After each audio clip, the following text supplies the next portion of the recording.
There, okay, that should do it. That should do it. And I'm gonna change it like this. Whoa, okay, this was very loud. I don't know. It's very loud in my ears. But I'm just gonna go. Come on. Okay. Oh my gosh, this is so loud. What is... Hold on. Oh my gosh. Come on. Oh no, I cannot use this to do this. Okay, hold on a sec, y'all. It's very loud in my ears, but I want music.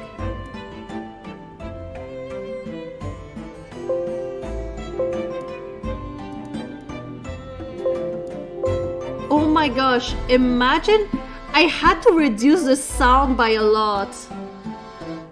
Like I went from 100 to 19. That's how loud the game is. But is it better now? Like, is the volume okay now? That's what happens when you don't have a slider for your game. Oh my gosh.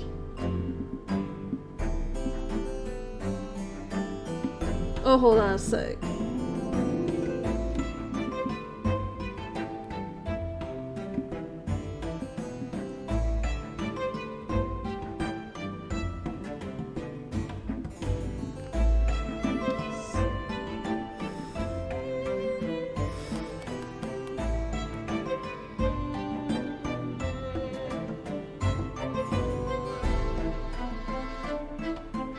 Oh, nice. Hold on. Okay, hold on.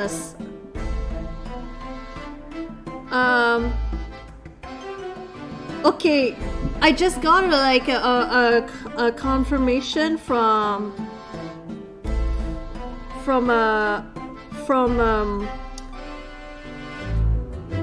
Faith and her boyfriend, and the two of them are gonna be able to join us on Saturday and Sunday. Maybe not Friday, like they cannot come down on Friday, but they will be able to come on Saturday and Sunday. So yeah, and so we might have 8 people. We might be able to have 8 people. So you know what that means? It means I won't have to deal with the boyfriend. Yay! Oh my gosh, no arguments the whole weekend. No toxicity. We're gonna be having some fun.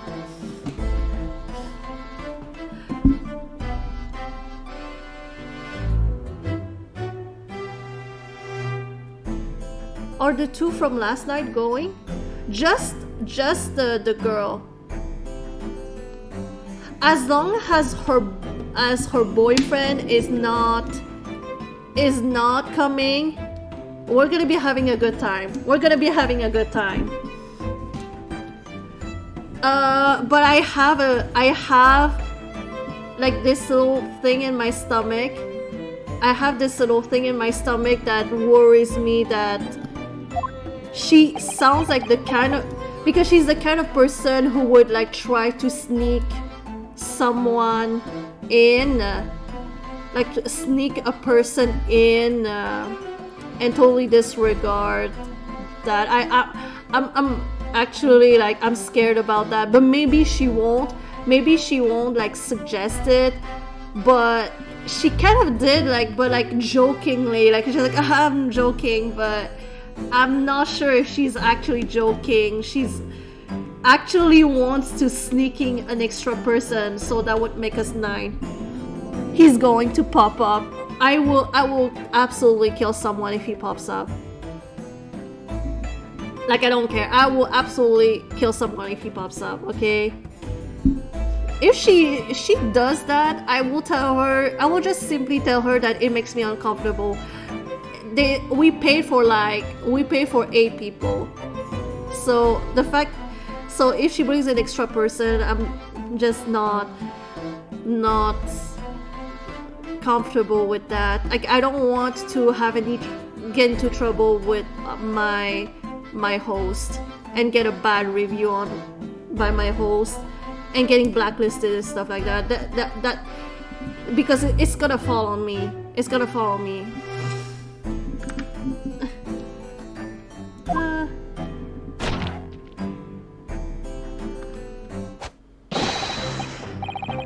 Okay, hold on. I missed a bunch of stuff.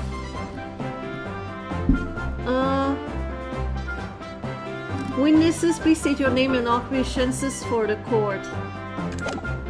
Constable Rolly Beat, sir. Nothing to report on the street, sir.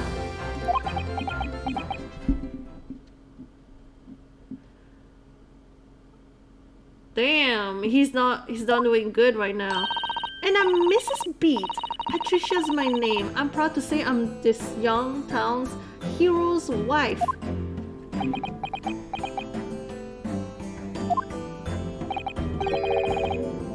What's the story here? Well, in truth, we've not been married long. In fact, we celebrated our first anniversary only the other day. Is he drunk or sleepy? I don't know. I feel like it could be a combination of both. I sometimes am sleepy drunk. No. It was your husband I was talking about. He seems tired. Hardly surprising. Whilst being an honorable occupation, patrolling the beat is the most demanding work in the world. Is it? Oh, really? I'm sure I've heard that before, actually. Indeed, apart from rare days, our gallant officers trudge some 20 miles a day, you know.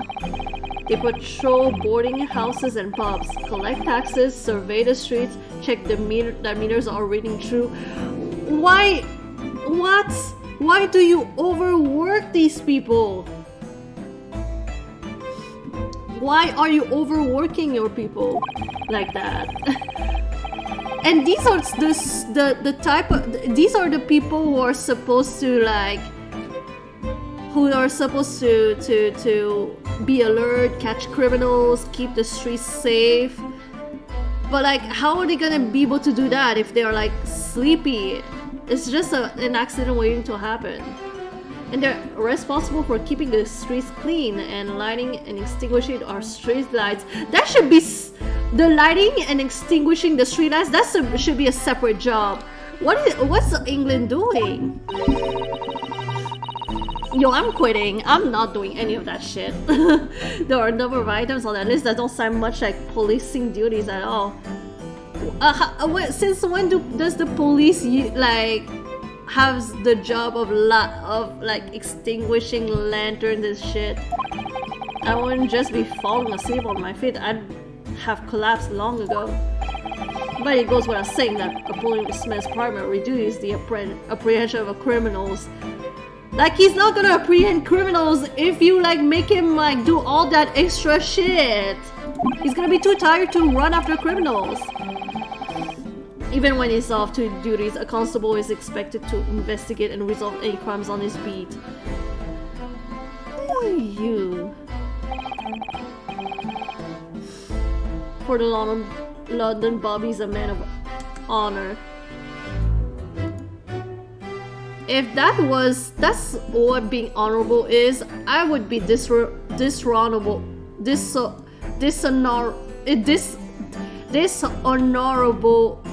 all the time. I tried. And a man of slumber. On the day in question, this man and his wife were walking down Briar Road in the opposite direction, and they witnessed the incident as it occurred. Is that not correct, Mr. and Mrs. Beat? That's right, sir. Isn't it, Rolly? Constable Roll Beat, sir. Nothing to report on the streets, sir. What a great witness he's going to be.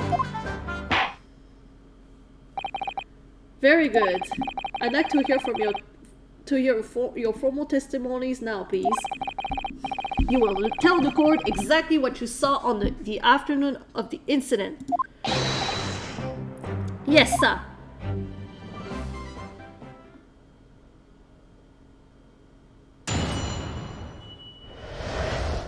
What the witnesses saw.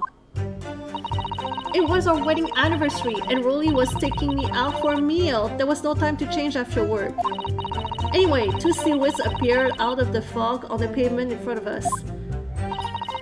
All of a sudden, one of them just collapsed on the floor, and then the other scattered something before running off.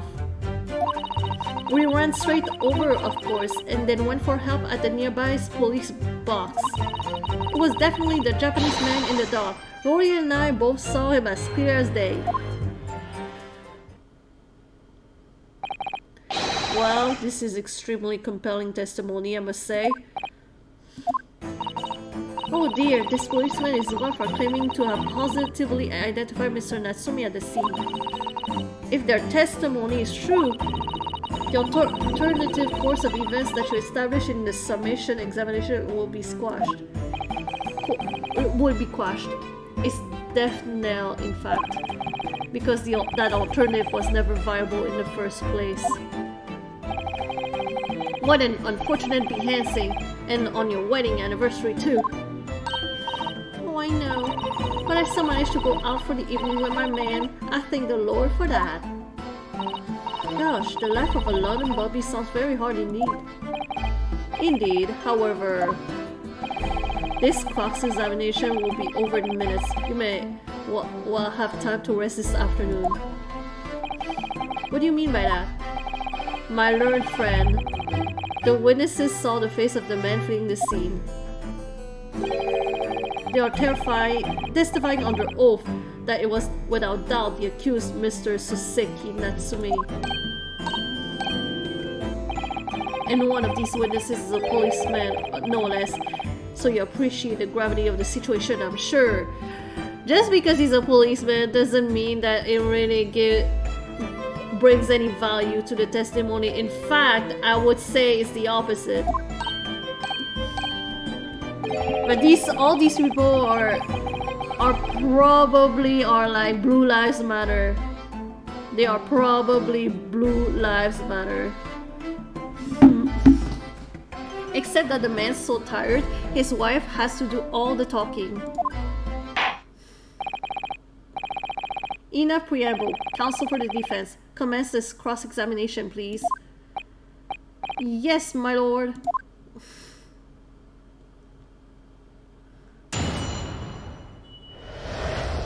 What the witnesses saw. It was our wedding anniversary and Rolly was taking me out for a meal. There was... Oh yeah, I already did that.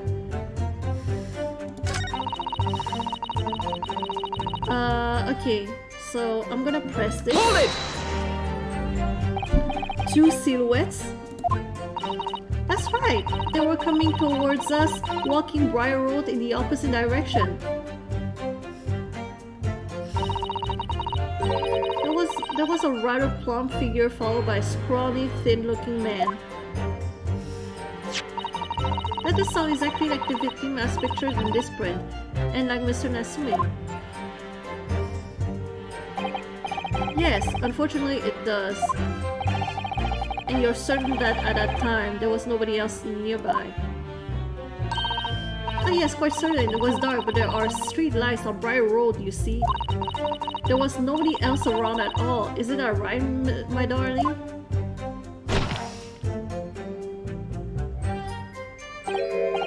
Oh, what? Yes, that's right. Of course, there was a light fog on the ground. But Briar Road is dead straight, and you could see a fairly long way down the pavement. And then there's street lighting as well. I didn't see any other pedestrian. Before sleep takes a firm hold, your answer please, Mr. B. Are you quite sure of what you just said? Yes, sir! As a copper who spends all day, every day keeping watch on the streets, I swear to it, sir. Oh yeah. I don't trust them at all. I'm as sure as my love for Patricia is true. Oh, Pat! Oh, Rolly! Ew, gross. They're still maintaining that there was no one else around other than the victim and the attacker. It's starting to seem like that must be how it really happened. It's beginning to seem that there's nowhere to run. Well, that didn't stop Mr. Natsumi, did it? He fed the scene all too convincingly. Thank you. I believe we have a reasonably clear idea of the situation just before the incident. What happened in the crucial moments that followed.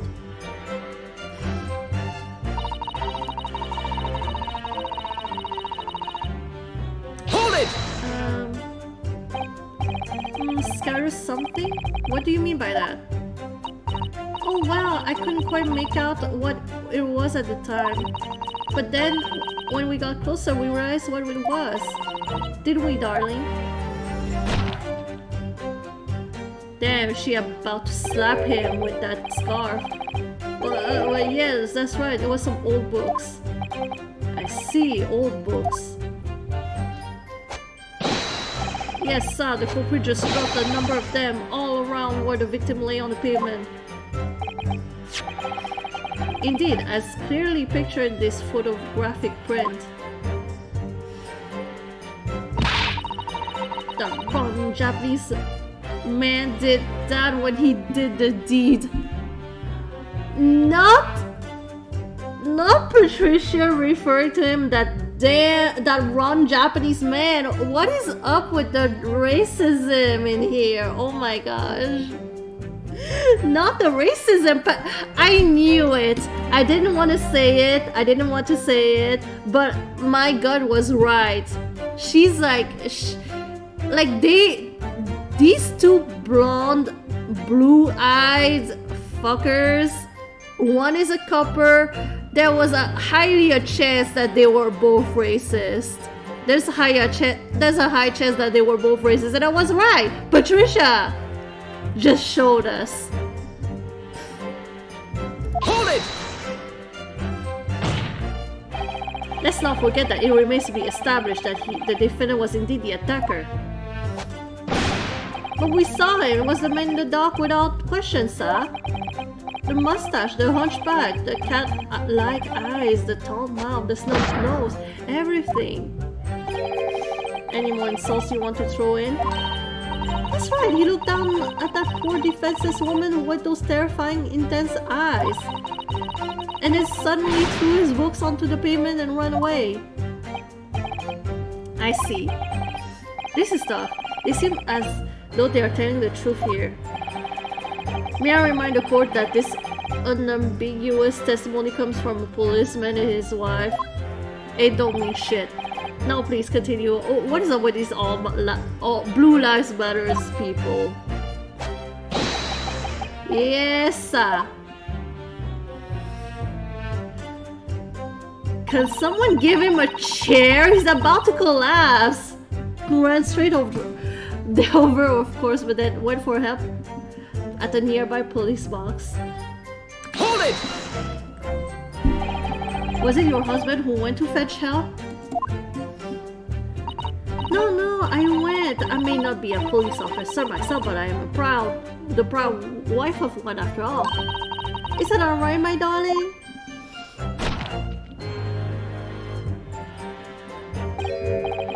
What? Yes, that's right. I asked Mrs. B to go. I was off duty by that point. Whereas Bobby's never truly off duty, of course, so I felt obligated to stay and guard the scene.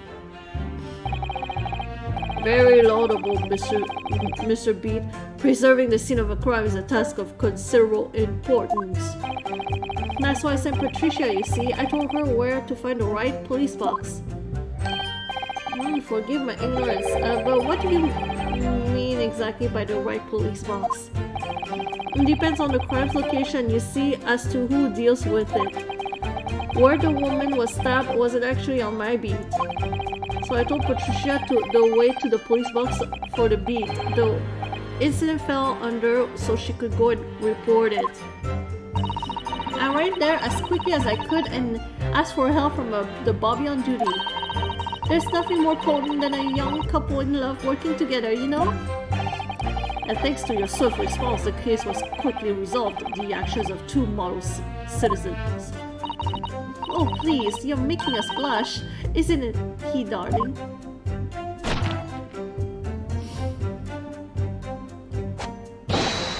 Yes, sir, what Patricia said, sir. Oh my gosh. Let's move on, shall we? It was definitely the Japanese man in the dock. Rolly and I both saw him as clear as day. So that's it, is it? That's the entire testimony? What do you think, Mr. Naruto? Well, I hate to admit it, but on hearing the testimony, it really does seem as though Mr. and Mrs. Bit saw what they say they saw. Mr. Natsume running away from the scene on Briar Road that day. Yes, I feel the same. So if that's true, where does it leave us? The members of the jury are sure to call for a guilty verdict after this testimony. Oh no, then what do we do? If Kazuma-sama were here, what are you trying to say? I think he would try to find a contradiction somewhere else within their testimony.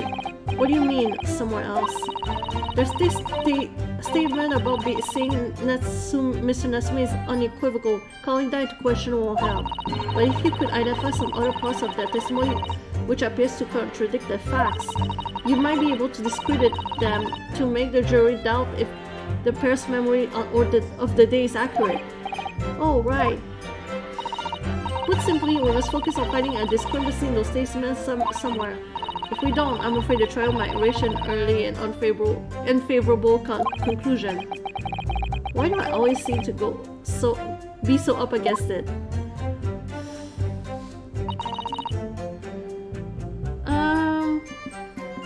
Hold it! I'm gonna press on this. No time to change after work, you say? Are you also a member of the police, Mrs. B? Oh no, sadly not. It's a job for strapping young men only. Women, children, elderly can't even apply. Oh, the sexism. I think you can probably see why children and elderly can do the job, can't you? I think Rolly looks ever so handsome in his uniform. It suits you down on the ground, doesn't it, darling?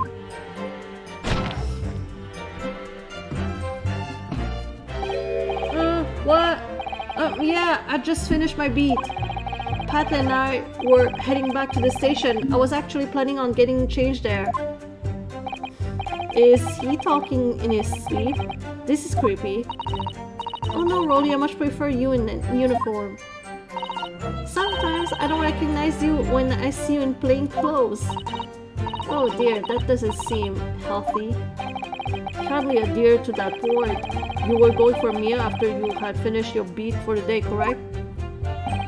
That's right, yes, although I was fit to jog, to be honest, after spending the whole day on my feet. But policing isn't my work, sir. As long as I'm the proud owner of this, I'll serve my city and my queen to the end. What's that now? My warrant card, sir. Prove that I'm a London copper. It has the noble founding principles of the force written on it as a reminder to all us policemen of our sworn duty to patrol the streets of London town and uphold the peace of the common man. Sir, and for such a noble cause, I cover 20 miles every single day without fail and without grumble. Because I know that the applauding of my boots is all Londoners need to hear to feel safe and secure. So fighting crime doesn't appear to come into it then.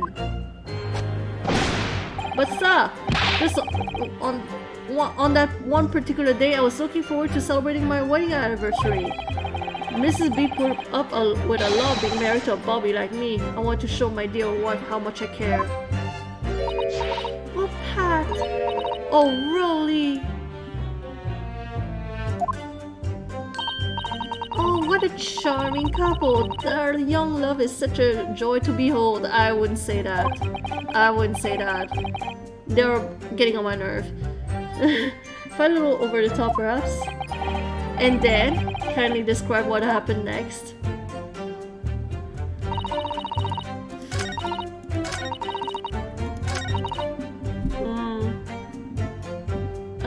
Hold it! But surely you wouldn't have been able to see his face by the light of the gas street lamps, would you? You absolutely could. Us Londoners have exceptional eyesight, I'll have you know. Right. The light from the street lamps was more than enough. And my husband already told you that the fog was only light, didn't he? Yes. And what of the fog? We're famous for it across the globe, I believe. But it's an absolute menace to those of us who have to live with it, of course. Oh, it is. When it's thick, you can't even see the hand at the end of your own arm.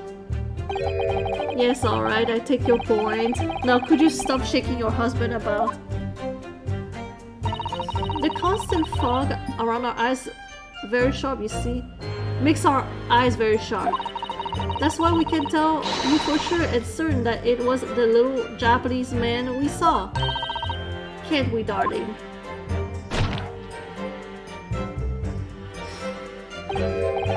What?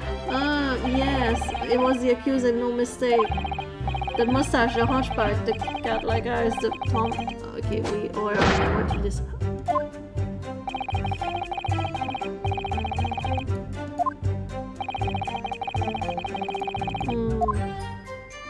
Okay. Mr. Lawyer, sir, can I ask you something? Oh, yes, of course. What is it? Well, you keep asking us all these questions about everything we told you, so... It seems like you don't believe our testimony. Is that right? Is it? Well, out with it. What? No. Oh, no, it's really not that at all.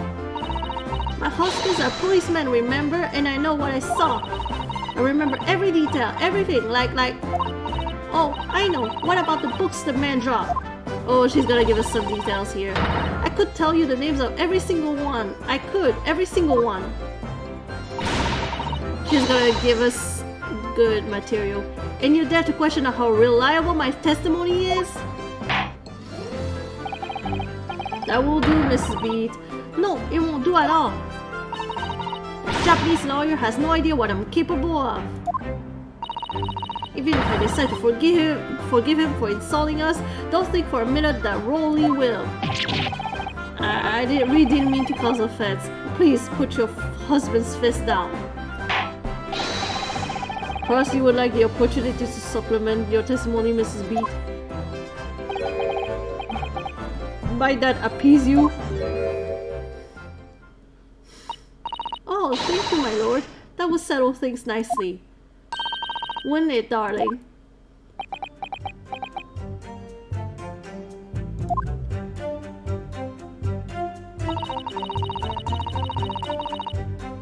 Okay, let's push this. Yes, we know that there were books dropped at the scene of the crime, as you say. Those purchased by the accused at the nearby second-hand books shop on the day in question.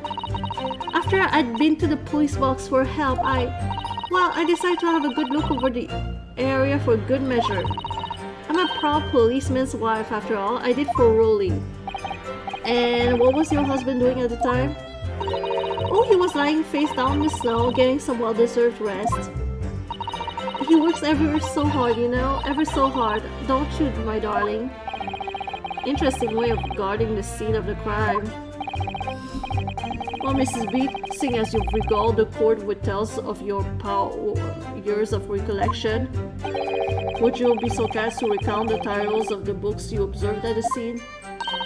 I'd be happy to. Now, are you all listening? There was a picture of Monsieur somebody or other, and what's it your names? And there was a meal for someone, and the last one was definitely the thingamies something. Okay, you see? Okay, very impressive. Yes, I see there are 1 or 2 holes in your memory. Oh well, they were along those lines, I'm quite sure. There were indeed books found at the scene of the titles along those lines as you put it. Wow, what did I tell you? So I think it's very mean the way you've been implying that my testimony can be trusted. Don't you agree, darling? Anyone who upsets my Patricia will have me to answer to. Damn, he was about to shoot the roof. Terrifying. Yes, she really is.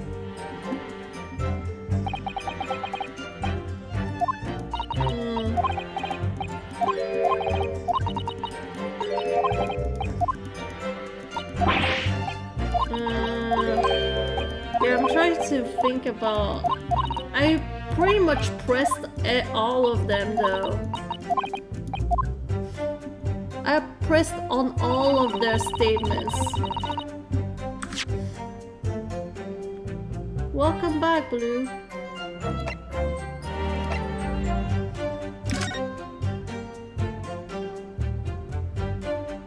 Wait, hold on. Monsieur Lecoq a mere for something yearnings. Mr. Natsumi, the sum of 2 shares were tendered in a receipt of... Oh, there you go.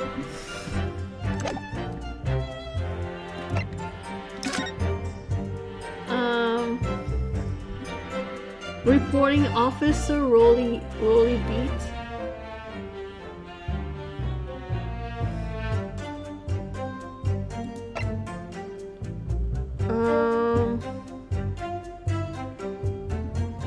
So was running away by the reporting officer. It was... Oh! Was arrested the following day. Maybe that's what, like, the reporting officer.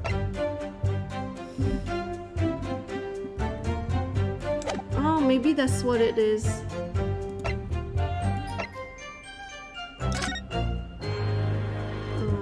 I don't see anything else that contradicts. Is that a lit Christmas tree behind me? It's not lit, but it is a Christmas tree.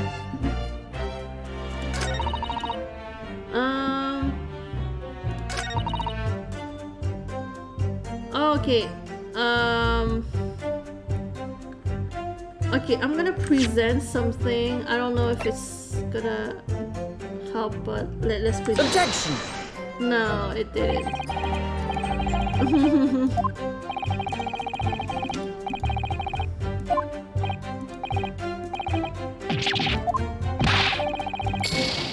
Oh no, I fucked it up. I fucked it up so bad.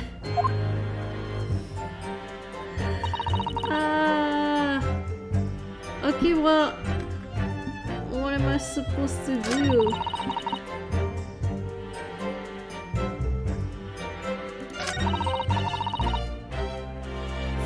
Wait, 4 books? Wait, hold on. She said 4 books. There are only 3 of them.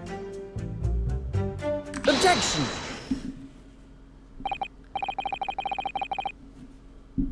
Why is the area lit up? Am I glowing?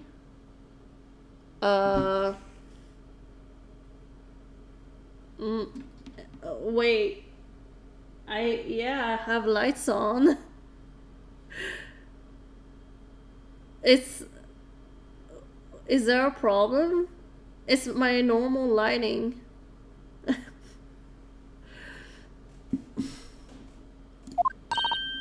That's right, I remember all of them.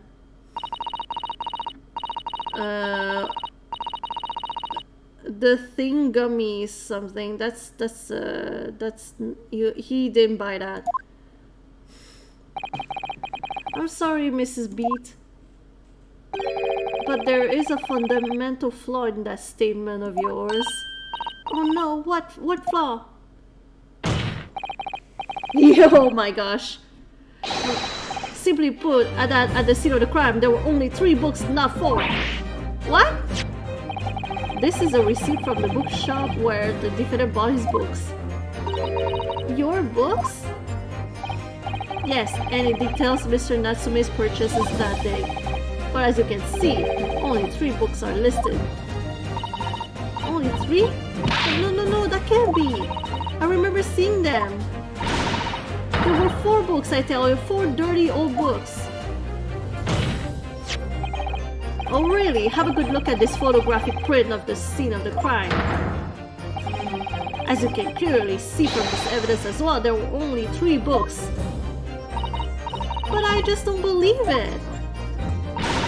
I saw them there. I swear it, I saw them. No, madam. I'm afraid your powers of observation cannot be relied upon.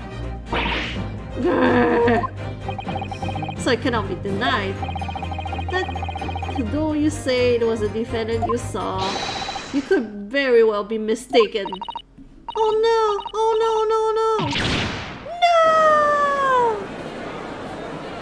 No! Objection!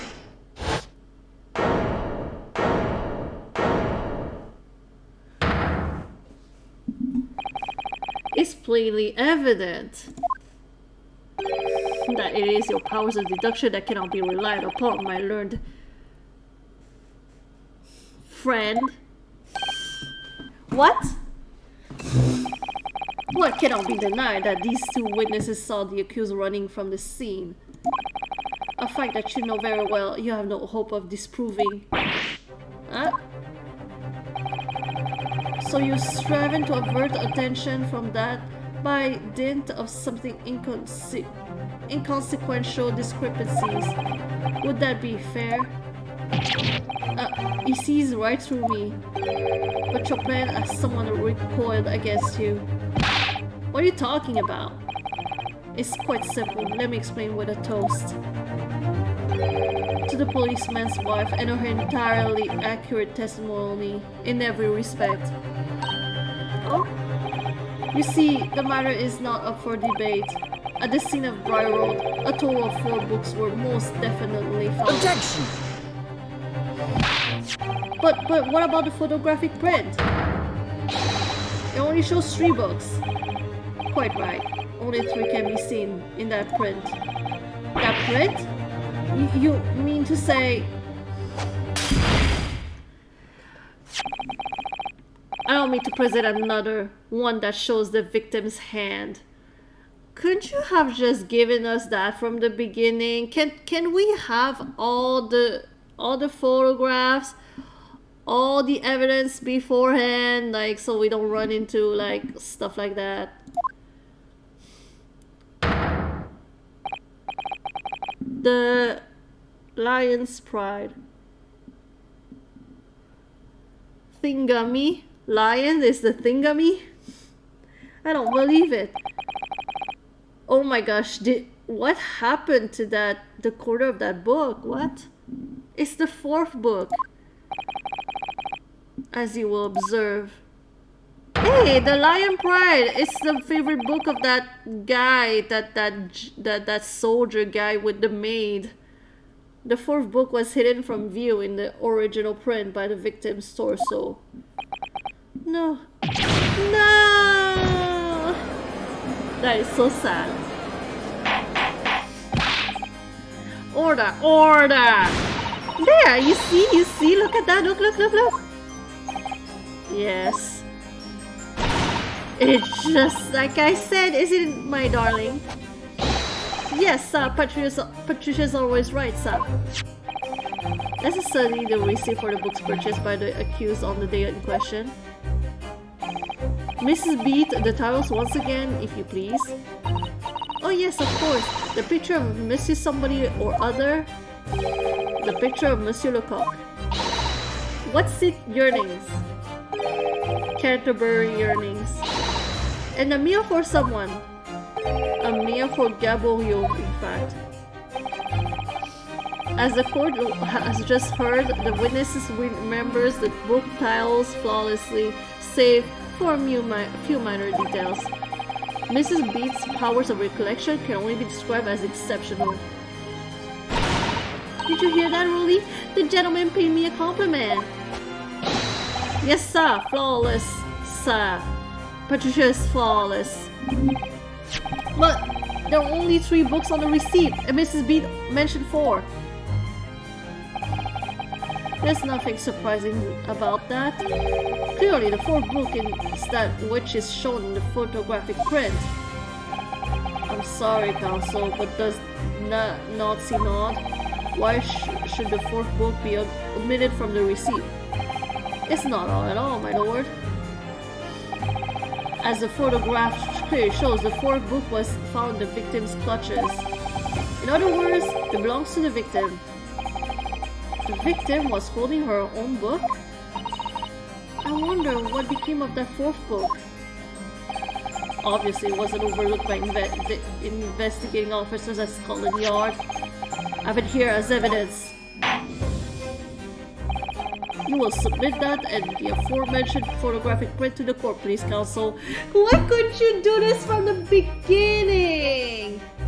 Or straight from the jump? But then it wouldn't be an Ace Attorney game. In a fucked up world where the fucked up justice system is fucked. My pleasure, my lord. I kinda want to slouch myself. I want to slouch myself like that. Hold on. Let me just... I just want to slouch like that.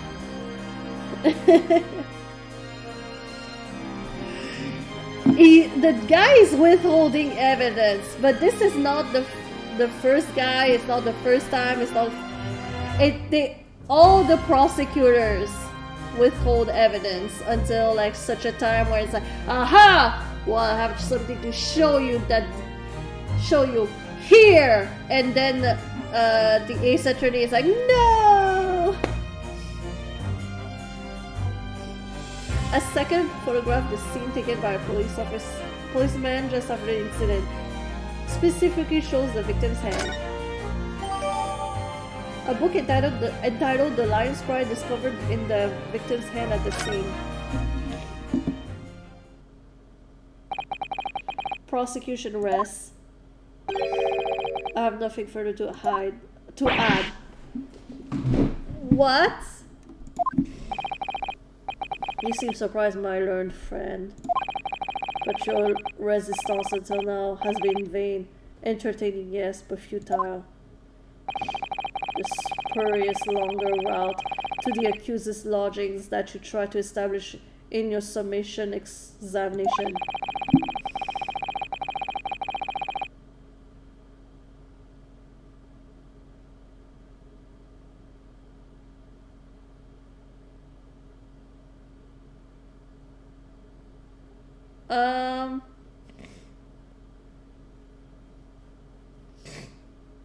First of all, Blue, wait, what are you talking about? Second of all, are you talking about the area being lit up that I'm glowing? It wasn't inappropriate, it wasn't weird, so you don't have to apologize for it. And third of all, it's kind of a... You don't say I apologize in advance for something you said already. Usually people say I apologize in advance when they are about to say or do something that they need to apologize for. But if it's about a comment you did already say, then you simply say I'd like to apologize. Not, I'd like to apologize in advance.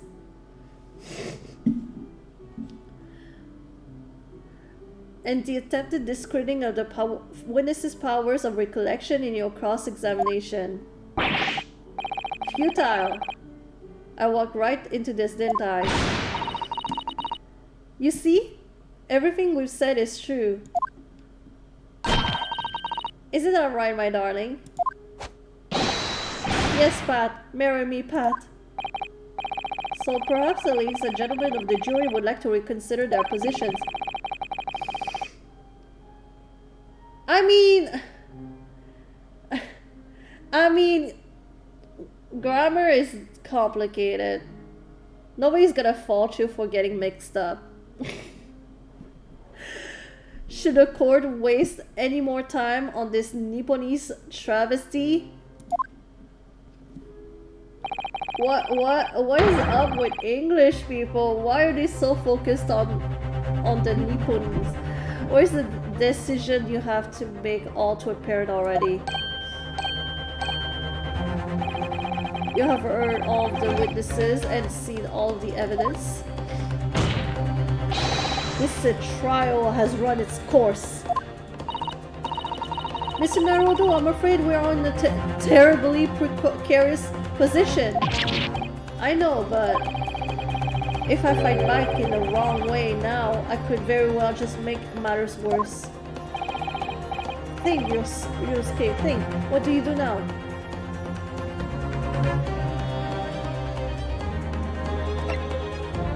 We'll just wait and see. Just for the funsies. I should just keep quiet now and see what happens. Well, it appears the defense has no objection at this juncture, in which case... Mr. Naruto, was I not clear? The case for the defense is in great danger. Yeah, I was just like chilling. I realized that, which is why I decided to let the sweat drip from my trembling brow in silence. Susato is judging us. You're so right, sorry. If I didn't say anything now, it will be over. It won't end well for us. I can let that happen. No, wait. There's no way to get anything wrong. It doesn't matter whether I object or I stay silent. He's gonna be like, oh wait, I need to object. No, wait. The defense. Objection! The defense will have to wait. Because the sapless institution cannot go unpunished. Oh, they do punish you. Isn't your derisive finger-pointing punishment enough? Oh, they do punish you. That's new. Okay. No, my learned friend, it's over. That last cross-examination was your final chance to establish a credible defense, and you failed. The die has been cast. There is no more room for debate. Well, it might be over as far as you're concerned, but...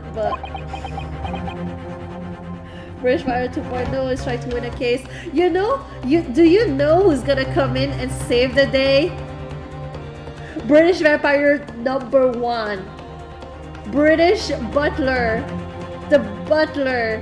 The Vampire Butler. From case #1 and case #2. He's gonna come in and save the day. I'm telling ya. Come back to us, Butler! I can't think of what to say.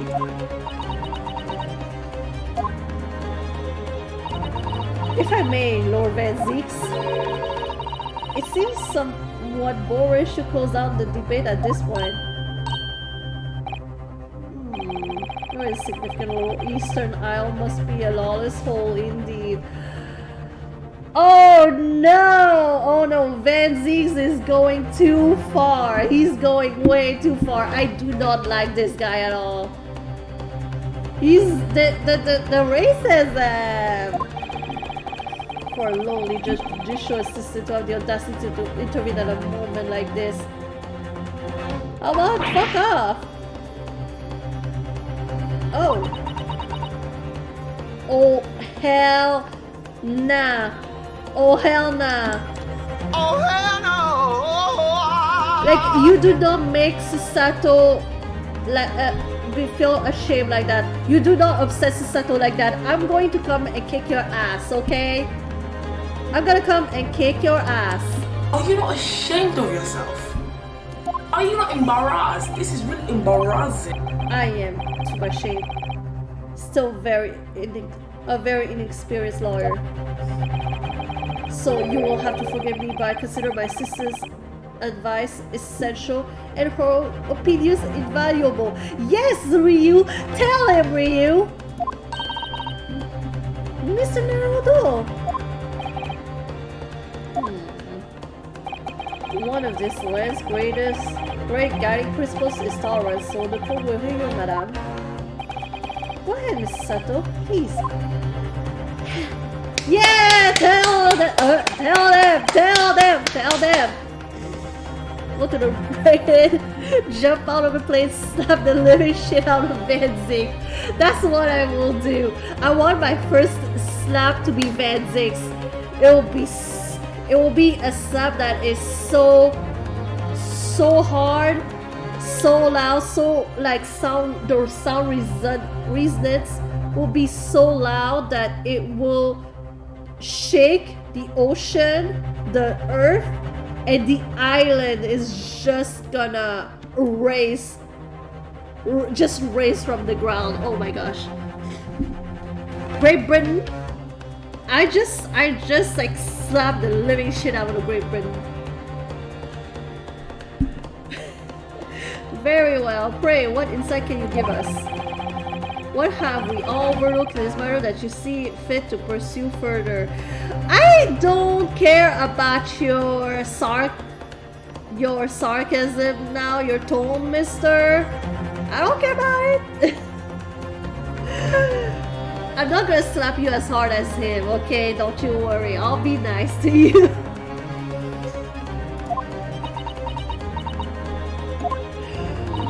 Well, the court has been presented with new evidence, but only after the last cross-examination finished. I see. And you believe that this new evidence warrants further examination, do you? Mr. Naruto, what do you think? It's just possible that this new evidence might be the decisive move we've been waiting for. The judge is sure to ask the members of the jury to announce their learnings in a moment. And of course, he's sure to ask you to explain what the crucial piece of evidence is and why. So we must take this opportunity to examine the newly presented evidence as thoroughly as possible. Oh yeah, let's do this. I didn't think about doing that.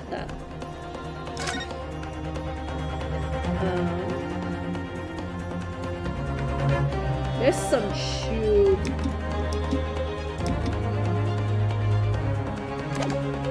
What about? Oh, I can look at it. That's right. I can observe it. Go on in. What? Not what you want to feel like you fought against One Punch Man. Oh my god. Okay, you asked for it. Let me see. It's a book entitled The Lion's Pride. I'm afraid I don't know any English literature at all. So it wouldn't be something I've heard. Wait a minute. The Lion's Pride. That's strange. I think I've heard of that book by that name before, and very recently too. It's a title I recognize too, Miss Marildo. Yeah, I know. It's the British guy with the maid. Oh my gosh. Oh, it's the book from the fire. Oh, look at this. The book has been badly burned. You're right. You'd never be able to read it in this state, especially not the latter pages. What a terrible waste.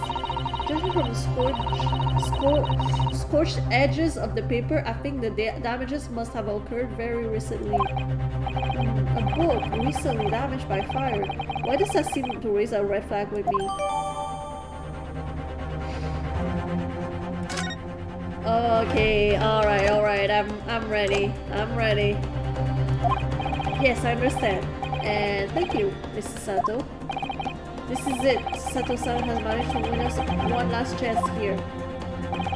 I can't let it go to waste. The defense wishes to present evidence, my lord. Very well. The defense may present one further piece of evidence. Evidence that apparently offers a profound insight into this case and has... I can't say that word being overlooked. Take that! Take that!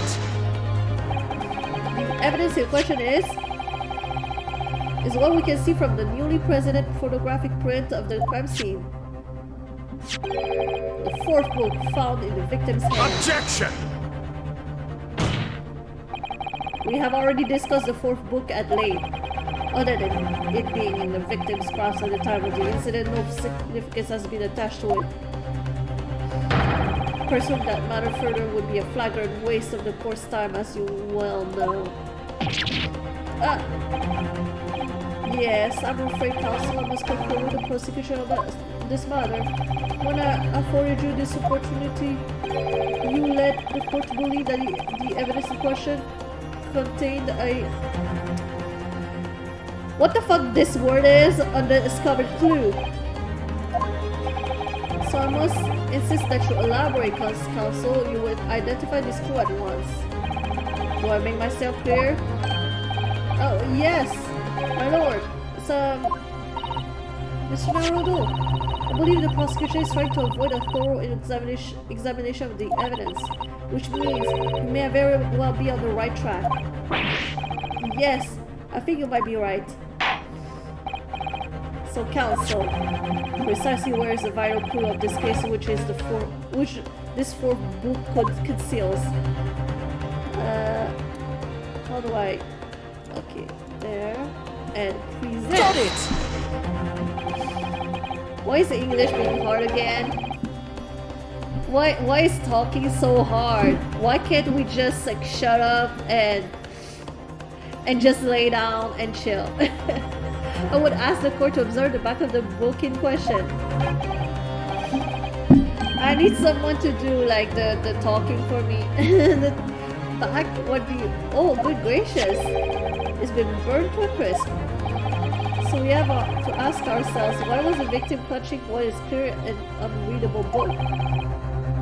It is undeniably an extremely unnatural thing for her to have been doing. Objection! Unnatural, you say? And what of it, my friend? Were I to concede your point, if it bears no relation to the case, there is nothing to discuss. So should you wish to assert that this fire damage is some veiled clue as to what happened that day? Pray, do enlighten us all. What truth does this charred book hide?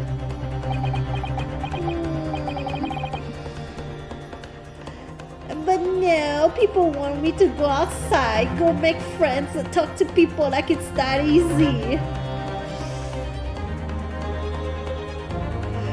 Oh my gosh. I love it when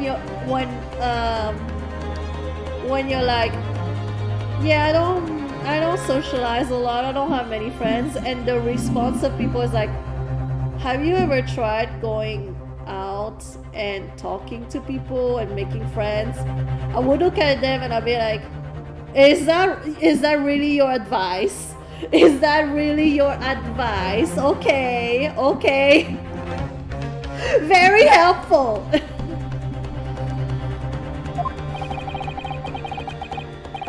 There's just one possibility here, which I can't quite bring myself to roll out.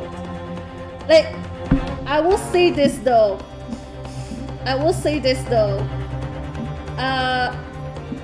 Fisher, my boyfriend Fisher, has a lot of friends. I wouldn't be surprised if he told me that he has 50 friends. I don't know what is up with this man, but this guy is so popular. He has like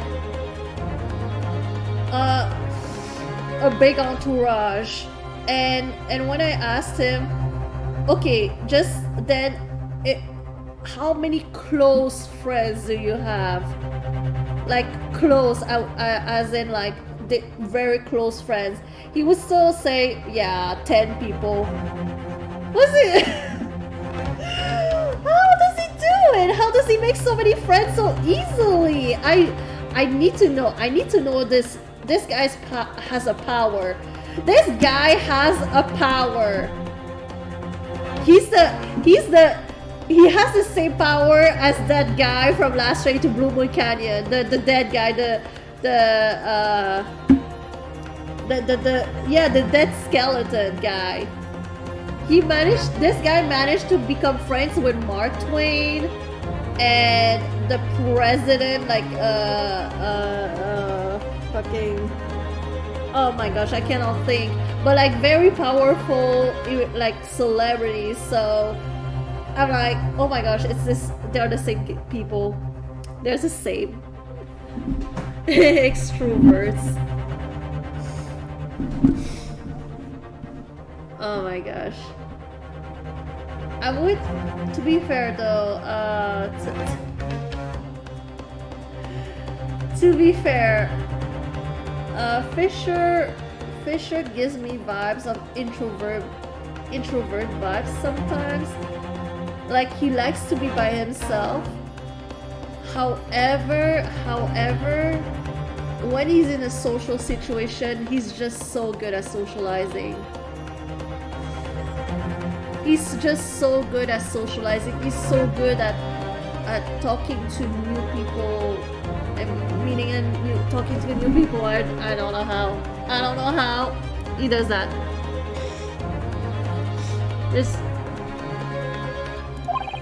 It's an outside chance, certainly, but worth a try. Alright, I'll explain my theory. Don't keep us waiting any longer, then the council explain this theory of yours.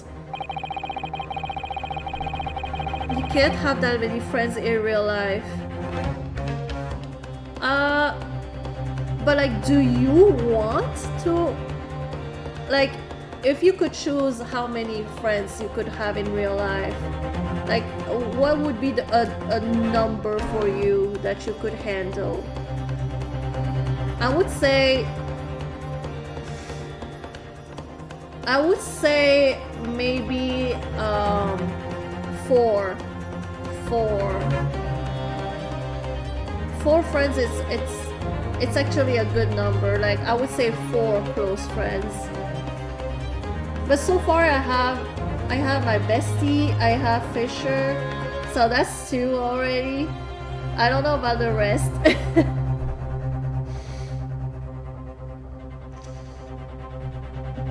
2 or 3, that's a good number. The game volume, I have to lower it from the sound settings. I have to lower it from the sound settings. 13. The game is so loud, y'all. The game is so loud, it's ridiculous.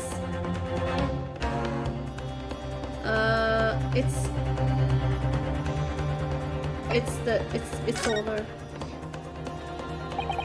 My lord, the burn on the book on the back of this book reveals a startling truth about the book's owner. I beg your pardon? But we already know who the book belongs to. The victim was gripping it in her hand as she fell into the floor. After all, it's obviously hers. The question of how this book came to be in the victim's hand has yet to be answered. However, as to the questions on who the book really belongs to and where it originated, the defense has very credible answers. Good gracious, how can you possibly? Stop yanking that man! Oh my gosh. What if she's doing this because the guy, the police guy, what if he's into erotic choking? What if he's into like erotic asphyxiation? Oh my gosh, talking is so difficult. You know, like when in the bedroom they would like have like this lucid asphyxiate themselves in the bedroom for like pleasure.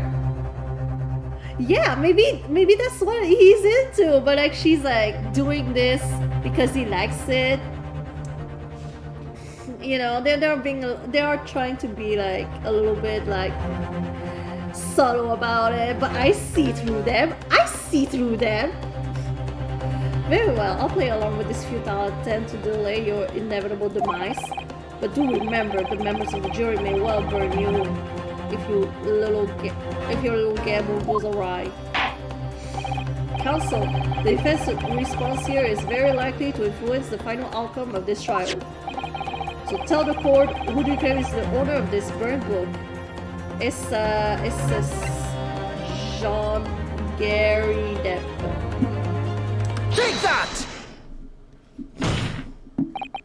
The answer is that the book belongs to the couple who owned the house where the defendant has his lodgings. Oh no, he exposed them for being a couple. A certain Mr. and Mrs. Garrideb. He's not good at keeping a secret. The landlords?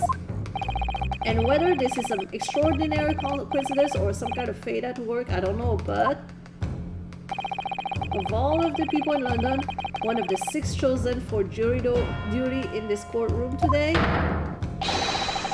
is none other than Mrs. Garrideb herself. I still have a problem with this.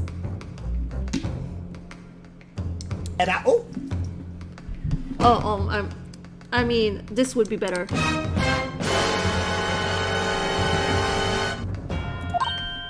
Oh my goodness, me? I think you must be mistaken, sir. I'm not Mr. Garrideb's wife. I'm his maid. Thing would be so much easier if you would just drop the pretense. Alright then, how about a simple question for you? Have you seen this book in Mr. Garrideb's house? I would never presume to know all of the books he keeps, sir. Objection! This is outlandish behavior. This woman is the accused landlady. You say you implicate this hardworking member of the public. You besmirch her without a shred of evidence. Your actions are unforgivable. Yeah, and your racism is unforgivable, sir. Objection! This is not mere conjecture. The defense happens to know that on the day in question, at almost exactly the same time as the victim was stabbed on the pavement below, another incident was taking place in a room on the top floor of Mr. and Mrs. Garrideb's house. Good lord, what sort of incident, counsel? A fire, my lord.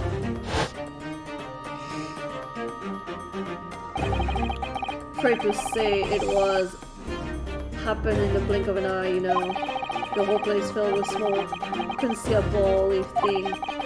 Didn't take long for the fire to spread, of course. The bally furniture started going up as well. Worst of it is, I lost my favorite book called The Lion's Pride. The Lion's Pride. Oh, he's peeved right now. We love to see it. By Jove, the very same title that's the subject of this debate. Oh dear me. Objection! This is reasonable. All you've told this court is that a book by the same name was involved in this fire. In which case, it would be reasonable to assume that it was burned to ashes.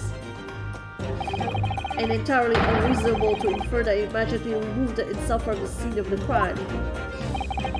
Perhaps it would make more sense if I told you that the cause of the fire was marital discord? So yeah, suffer, British vampire, suffer! Without going into details, it appears that Mrs. Garrideb was considerably enraged. Apparently, she continued to attack Mr. Garrideb even amid the flames. Oh, how awful! I can't even imagine being so horrid to the one you love. Can you, Rolly? Absolutely not, sir. My Patricia would never raise a finger against me, sir.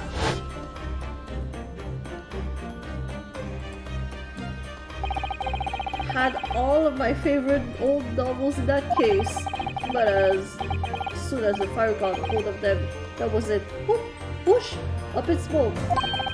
Then the fire wife started hurling things at me.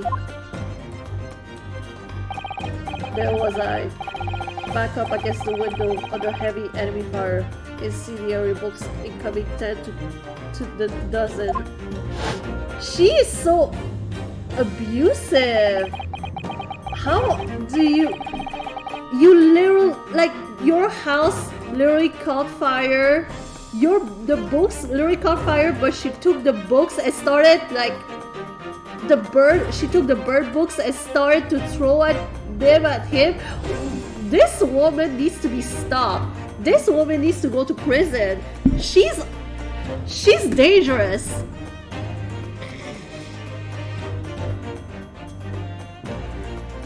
This is too good. You'll keep me this open while you wait. The Ace Attorney games, they are always so saucy. Like, it always gets juicy, especially in the courtroom. The man had his back against the window and he had burning books thrown at him. Everybody about to expose this violent lady. Goodness gracious, are you suggesting that the book was thrown through a window and landed coincidentally at the scene of the crime? Objection! No, a very thorough investigation of the surrounding area was conducted at the very evening of the incident, and there was no report of the Garrett Debs windows pane being broken. That's quite true. We also saw no sign of broken glass when we visited the Garrett Debs household. But is it not conceivable that the window was open at the time? Not even remotely. Let's not forget the season and the chilling weather that accompanies it. Maybe they opened the window like so the smoke will go out. No Londoner would ever leave a window open in the middle of winter. Does the defense postulate this scenario in all seriousness, counsel? Do you earnestly claim that the book found at the scene was a flaming projectile thrown by Mr. Garrett's wife? I believe it's a possibility, my lord. Mrs. Garrett. That's quite enough! She's realizing she's looking bad right now. Well, I hope that everyone can see you for what you are now, you little foreign trickster. Oh, here we go. We got some more racism incoming. Whoa! You call yourself a lawyer, but you're just a coward. A mean coward. Really? Claiming that our relative set the whole neighborhood alight? Honestly. Implying that merely posing as a maid for appearance's sake. How could you? It's nothing to do with this beastly case. Not any of it. All you've done is sully our family's name. How about you go into anger management class, please? Anger management therapy, I'm begging you. No, I assure you, that was never my intention. Tracking an upstanding citizen's name through the mud simply to divert attention from your failing defense. I should box your ears. That's what I should do. It's utterly unforgivable. Too right. Here we go. How long have we sat here now listening to this? You two spouting out his fancy. No! Oh my god. Oh my god. We are going to pretend we didn't hear that. But think about it. At the end of the day, the only person who could possibly have stabbed the victim is that little hunchback with the mustache, and he ran away from the scene too. I do declare you're right. It's true. Yes, what did I tell you? Makes sense to me. Well, what's that? Well, it would appear that the ladies and gentlemen of the jury are once again in full agreement. What is your position, Lord Van Zeeks? In truth, my lord, I feel these have been unnecessary protracted proceedings. But then, one must always exercise patience in order to savor the best vintage. No, wait! Then the mystery of the fourth book still hasn't... Sir, get your filthy ass shoe off the table. Ew! If books are your predilection, my friend, study them on your own time.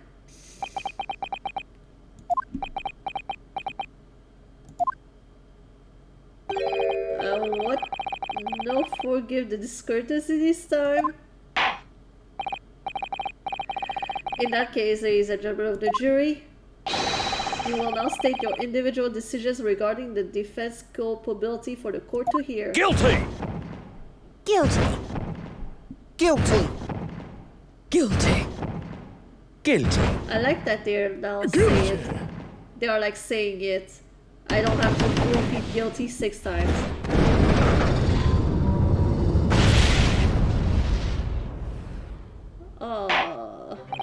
Can I do the whole thing again where I turn them against each other? Thank you for that unambiguous response. That's twice now, it's over. Mr. Naruto, don't give up.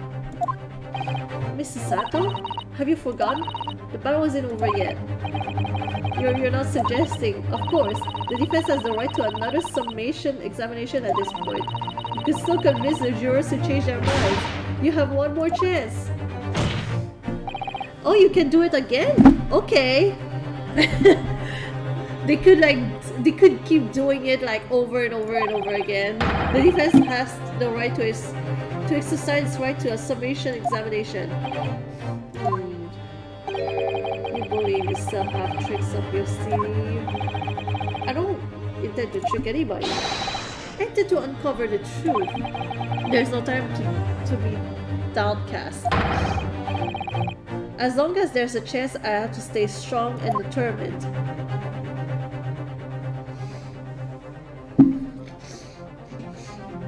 Oh my gosh, we did it. We got to we were going to the last stage.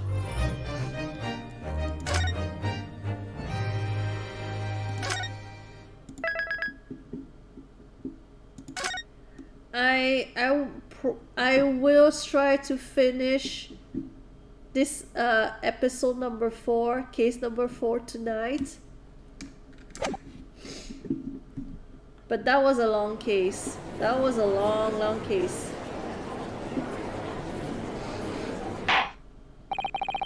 I've considered the defense counsel request for a further summation examination of the jury, and I have determined that the court must uphold the defense's judicial right to this procedure. Yeah. I need to go get a bottle of water and maybe some snacks, so I will be right back.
I'm back.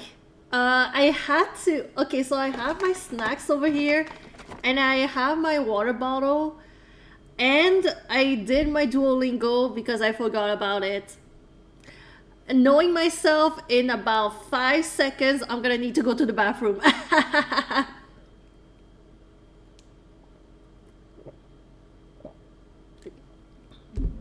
Oh, okay. Wow. Okay, I'm refreshed. So, by the way, so I don't know if it's weird or it's normal, it's not dangerous or anything. I mean, I don't think it's dangerous, but it's kind of weird. So we were at the park from like 11 till like 6:30, almost 7. And my sister, she said that she drank a good amount of water. I drank a lot of water, but she said, she claims that she drank a good amount of water, but I barely saw her drink water. But anyway, she only went to the bathroom once, and she was like, "Oh yeah, I just peed a little bit, not much." But I went to the bathroom twice during the day, and it was a lot. And I'm not sure, I'm like, how can you like only be able to go to the bathroom once during a whole day at the park? It doesn't make any sense to me. Is there anything here that doesn't want to come out? What is going on here?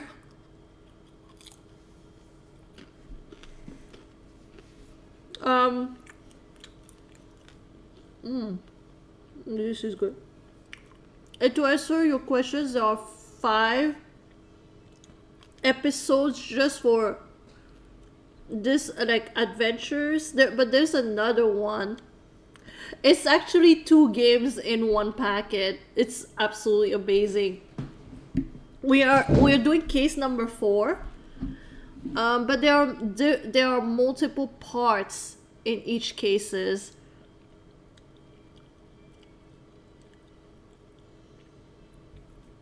Blue, what? Wait, hold on a sec.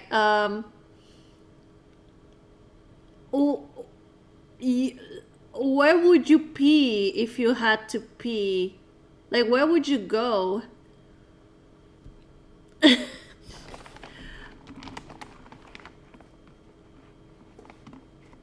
You didn't feel like going? Wait, is this a... Or is this an... Okay, I don't know. Is this an autism thing, though? Or is this a biological thing? Because... It's... I find it so weird, like...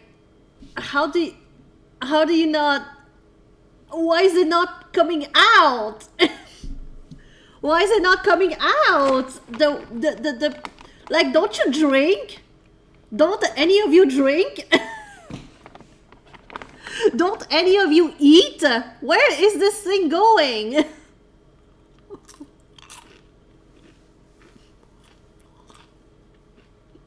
Oh my gosh.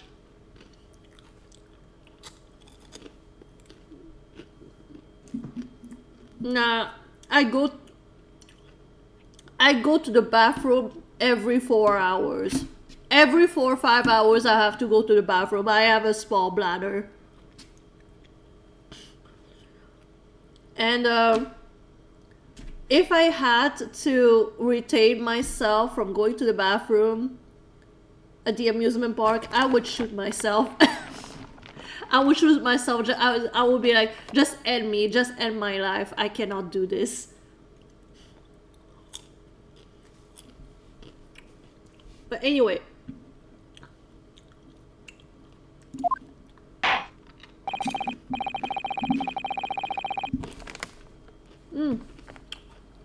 So, Council, you will now proceed with your second summation examination.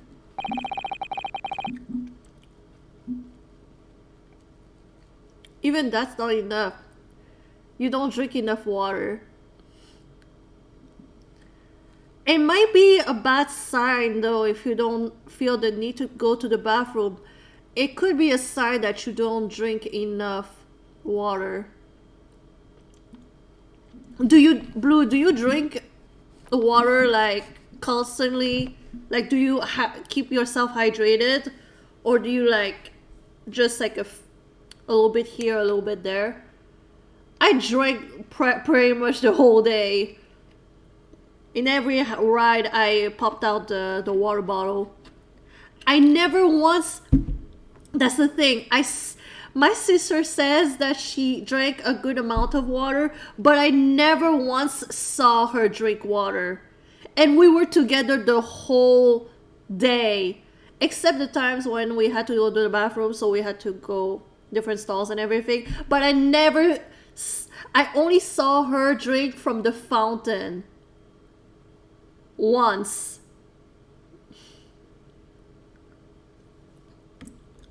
Nowadays, yeah. So back in the day, you didn't. Okay, so that answers my question. Y'all need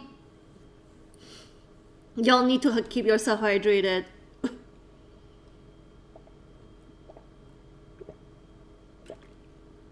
13 hours in amusement, almost have felt the need to use the bathroom. That's because you're not drinking. You're not drinking. That's why. I presume the jury is ready, Mr. Foreman. We are, my lord. Very good. In that case, I must ask each of you now to state clearly and concisely for the court the grounds on which you find the defendant guilty of this crime.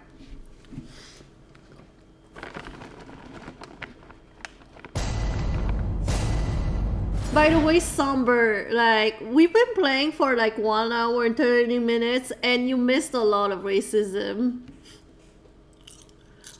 That's what you missed. A whole lot of white people racism.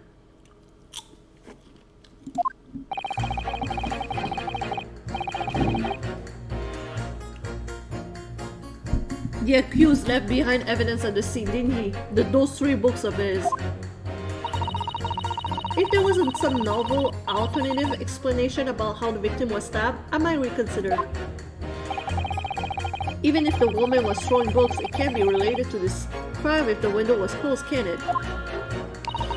Hearing me, it was only a little book, hardly life-threatening, even with a direct hit. You need help. You need help. You have to step away for a little bit?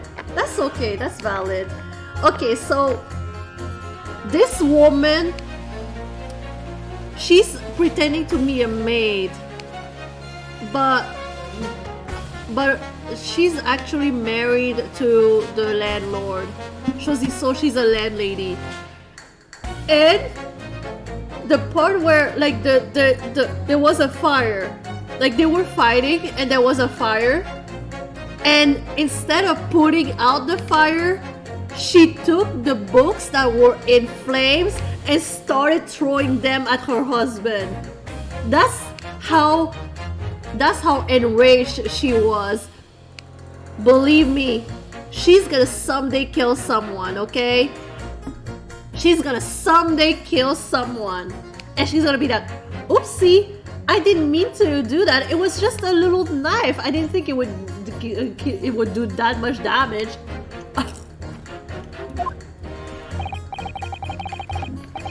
Look, I just want to get this over with. If I don't bring home some pay tonight, I'll be in a tiny bit of trouble.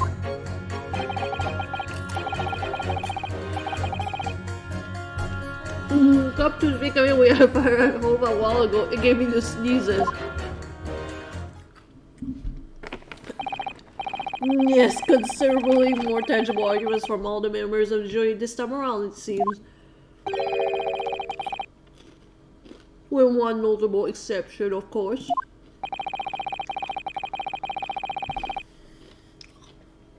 My student friend was unable to find fault in the previous witness testimony. So the court must accept the fact that it was indeed the accused seen fleeing from the scene. And moreover,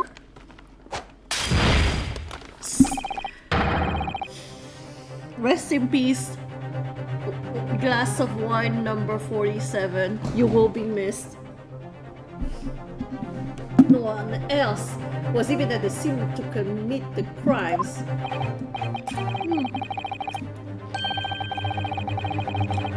If the white eyewitnesses are correct, it would seem as if the conclusion is somewhat set in stone. I fail to see how it can be argued any other way.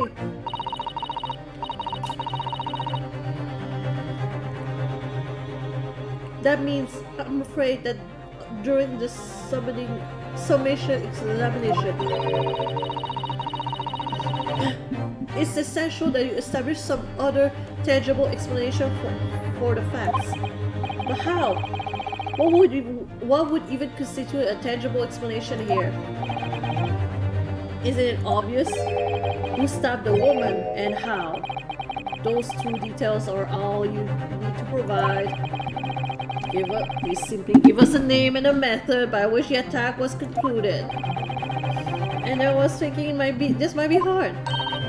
Mr. Naruto, you have to do it, otherwise this will really be where the trial ends. No pressure then. That's quite enough preamble.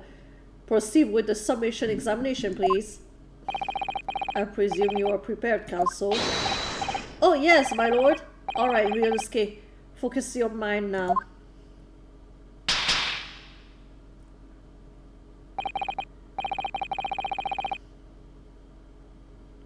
Clearly, the key to this summation examination is going to be juror number 4, the maid. Or should I say, Mrs. Gardeb. We have a book that disappeared from the Garrett Depp's houses on the evening of the incident, and that fourth book is in the fourth book found in the victim's hand. There must be a way to link these two. Yes, that's what we have to find. Using every technique I've learned in my short career so far, whatever it takes. Don't forget to keep an eye on Mrs. Garrett and how she reacts, even to the things other people say.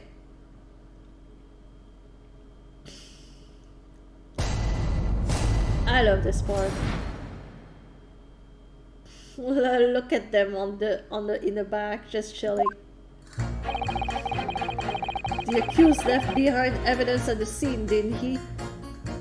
Those 3 books of his. Oh, I want to get to the juror number 4. Hold it! But the little book was on fire at the time, was it not? With flames of love, I'll have you know. There's really no such thing as loving incendiary bomb. What he brought upon himself, explained with fire to betray a fiery love. Isn't it? Well, don't you agree? Well, any kind of betrayal is certainly a bad thing, yes. But I think the argument might have arisen out of your misunderstanding, Mr. Garrett. Never you mind that. The point is, we were just having a jovial little dispute, nothing more. And I won't have any more of these suggestions that it was anything whatsoever. Was anything whatsoever to do with this crime. Right. Well, we'll see about that. But what about juror number 5? He doesn't seem to be turning her hair at Mrs. Garrett Depp's relentless onslaught. It's almost as though he's used to it. What a gentle soul he is.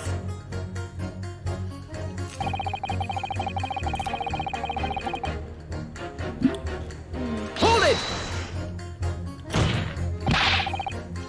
You just want to get this over with? How can you sit there and say something like that? A man's future is at stake here.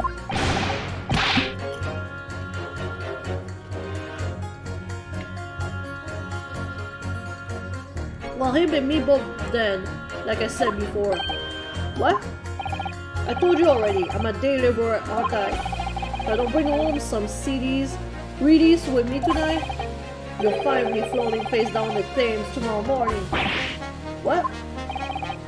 You heard me, my missus isn't one to be messed with. You know, she can be fierce, but believe you me. Another shining example of marital bliss then. A situation like this popped up the other day. It was do you know, it's funny, but I can't quite remember. Sorry? It was too frightening, that's the thing. I must have blocked it out. Helpful. I wonder if Mr. Beat will ever be dragged into the Thames by a scarf. Don't even go there, Mrs. Sato. There must be some way to jog his memory about this.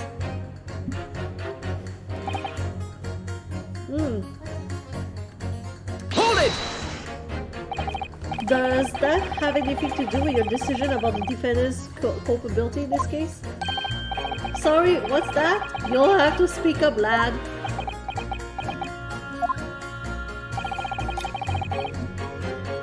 Could you tell us more about the fire?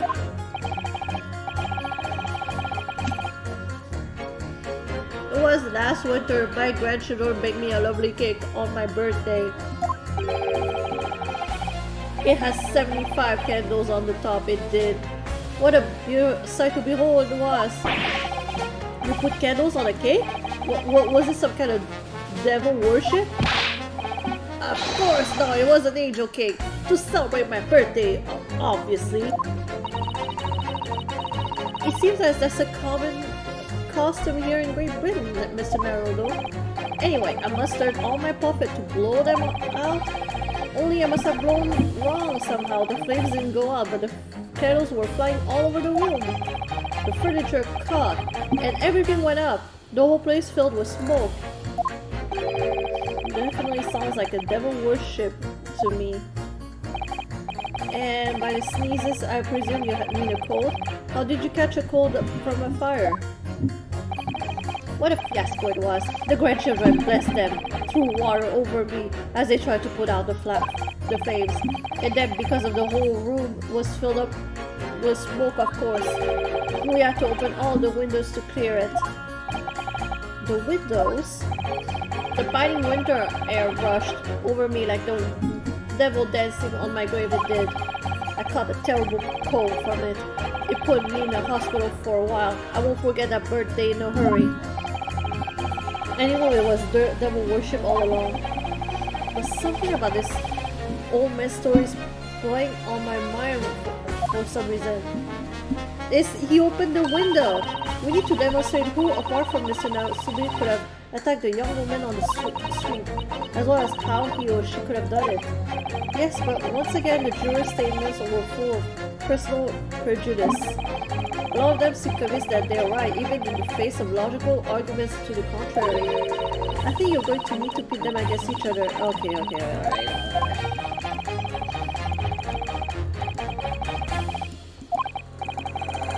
Okay, so we can skip all that.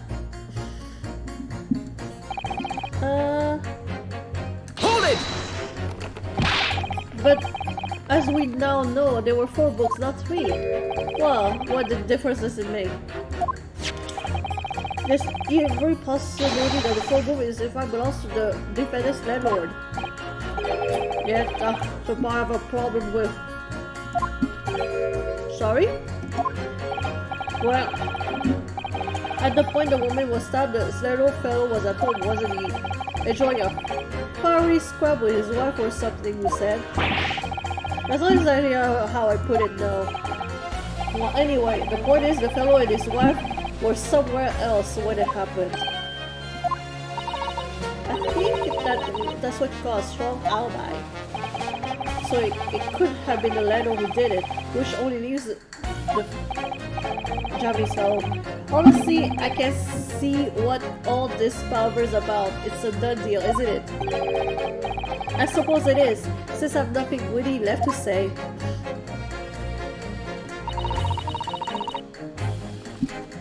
Hold it!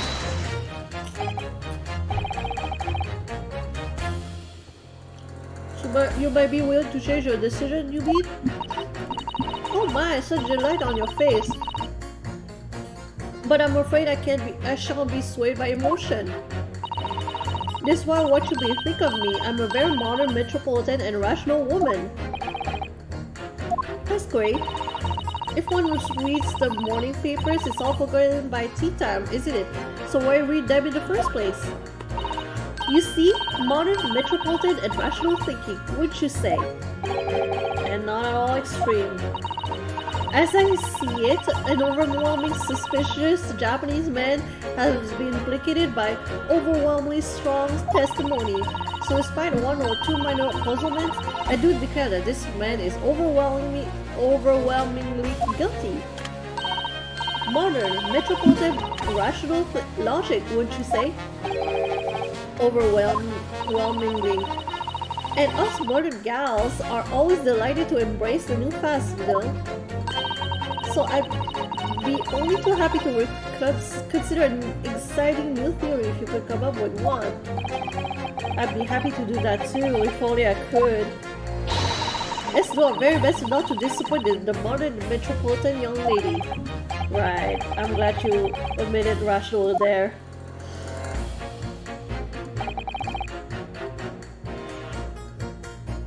Oh! Hold it! But what about the possibility that the window was open? What about it? I mean, there's just no way it could have been. How can you be so sure? The prosecutor fellow over there said it earlier, didn't he? Winters in London are no joke. You don't want to invite that sort of cold indoors. So know that the window wasn't open. Us Londoners like sitting by the fire and staying warm, see? But you couldn't categorically state that the window wasn't open, could you? If it just wasn't, they would have opened it. Then what's the point of even having windows, huh? Counsel, you will candidly refrain from childish bickering. Oh, sorry. Somehow I need to show that there's an undeniable possibility that the window was open. I know how. Because this young man isn't going to budge on words otherwise. I know who to pit against who. Oh, he changed it. Okay. Pit R. These two? Yeah. Yeah, these two. Objection! These two juror statements clearly contradict one another. They do? How exactly, counsel? Don't point at me again. I told you it wasn't me. What's that you say? Just speak up, lad. Speak up. Just juror number 3, don't you see? Oh, me? See what, sir? Did you hear juror number 6's account of his birthday celebrations last year? It seems this might be a Londoner. He wants to open his windows in the middle of winter. Well, yes, of course, because it was an emergency. I mean, obviously, if the room was filled with smoke and a fire, then you'd be mad not to open the... Oh, he's...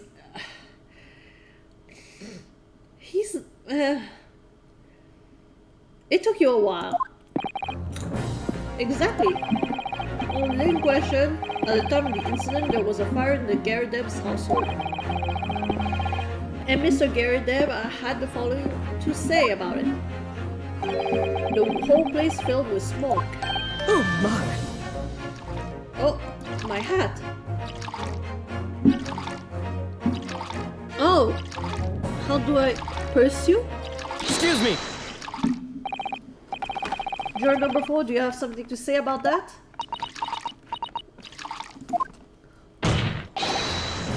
Mrs. Garrideb. Oh dear me. What is the meaning of this? How dare you imply that I'm hiding who I really am? It's imperative that you confirm something for the court. So please, it's time to drop the pretense now. What is it? When the fire started in your house that day, did you or your husband open the window? What? Oh, I beg your pardon. What are you insinuating? The room would have been thick with smoke after the carpet and bookends caught fire as they did. In a situation like that, it's inconceivable that you would have opened the window. And what if we did?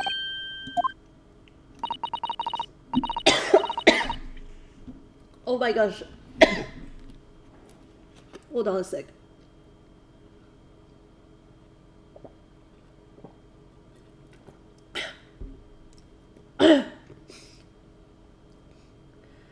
Oh, popcorn.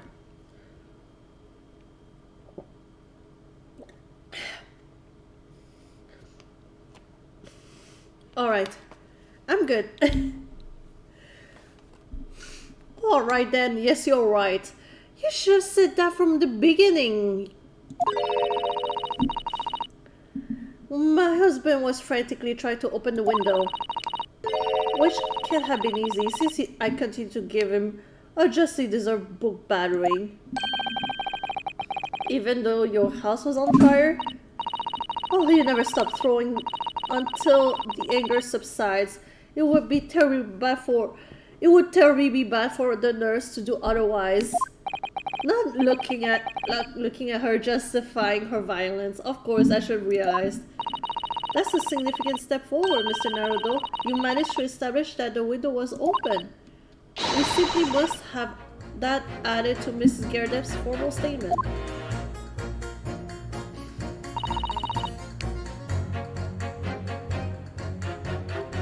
Okay,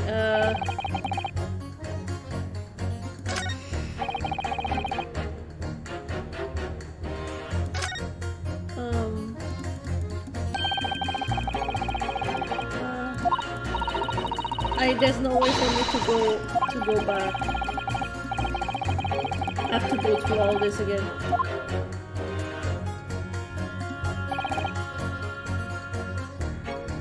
Okay, so I'm gonna pit this guy. And yeah, so these two. Objection! Wait, Hold it! oh, that's complete nonsense. Oh, wait, but he said, oh, I fucked it up. Damn it, I fucked it up. Oh no, I'm so sorry, Santa Claus, sorry. Don't punish me.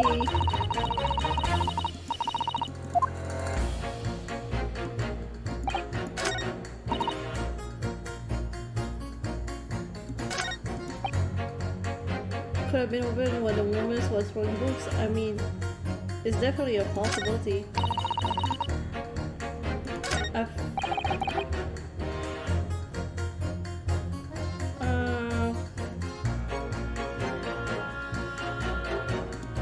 I don't know. I already pressed all of these people.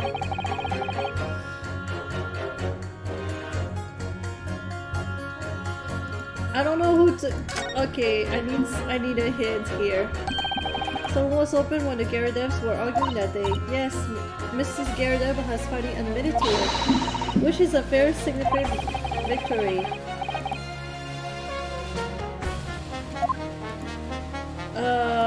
Okay, I'm going to Hold it! press again.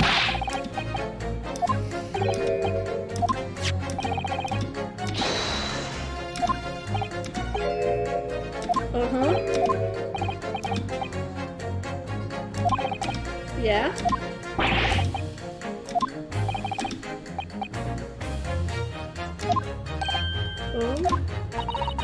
I think that's what you call a strong rabbi. Oh.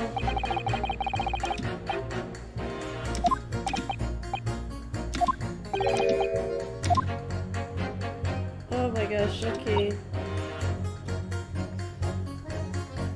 I'm gonna repress all of them, just in case.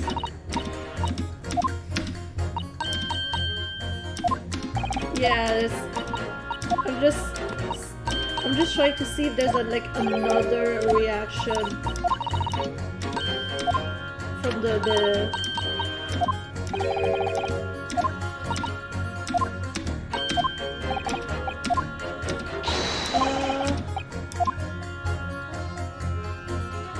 we already did this guy.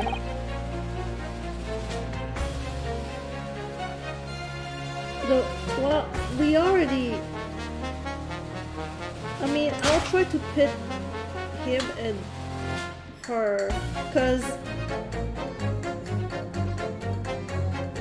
she confirms what he said, so... Objection! Oh no. Hold it! Something. Oh, that... Okay, I'm about to die here.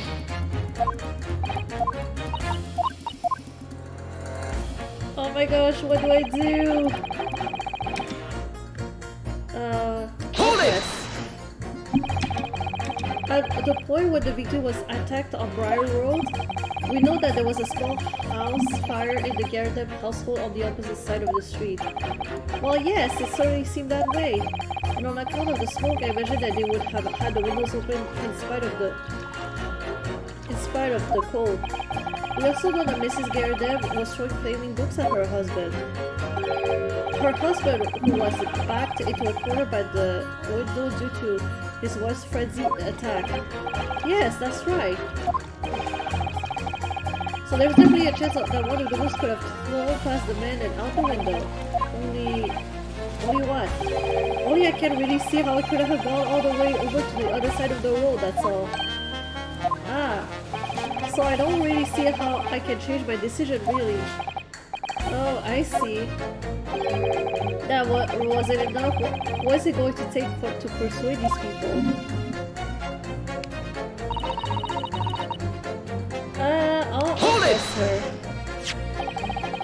book found that the scene of the crash shows a very obvious signs of fire damage.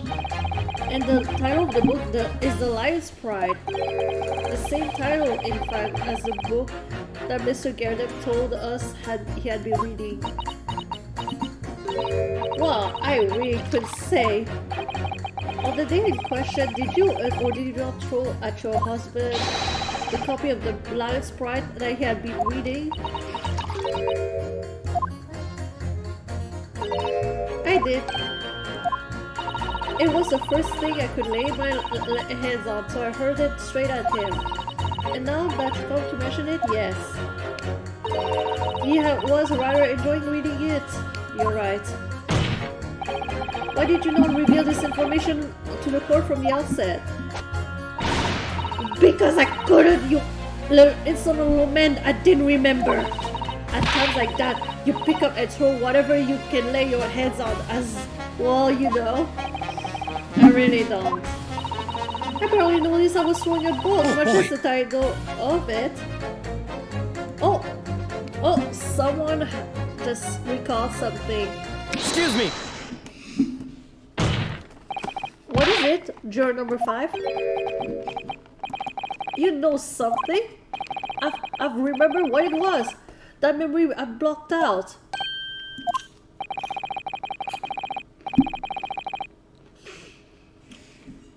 I was listening to what this granny was saying. Brought it all flooding back. Who are you calling a granny, you cheeky devil? Not Mrs. Garrett Deb or the maid, I'll have you know. The man doesn't even flinch. Please tell me that's not because he's so used to being hit all the time.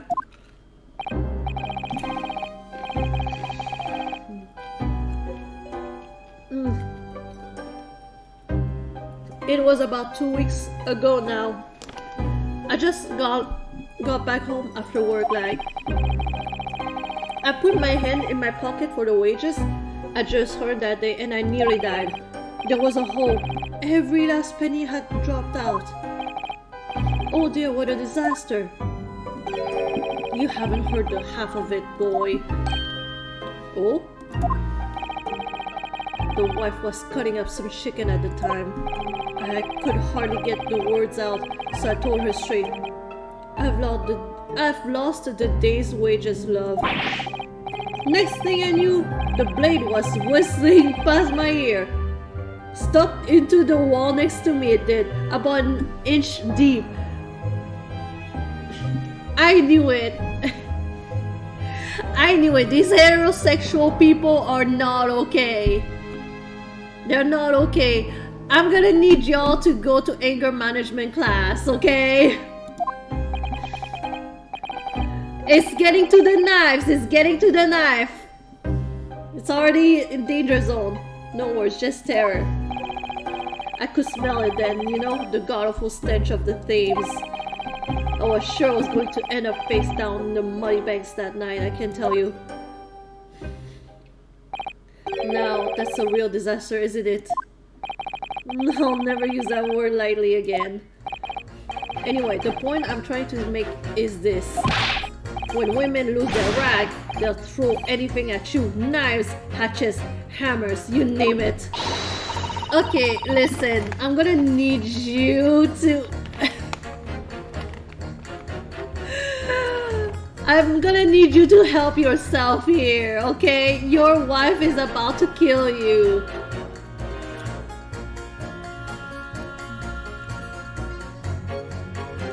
Mr. Naruto, you mustn't think all women are so short-tempered and unrefined.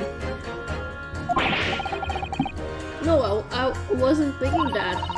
Throwing household objects at people is, well, it's so uncivilized. At least attack with honor, using a bow or the like. What, attack? Who are you going to attack?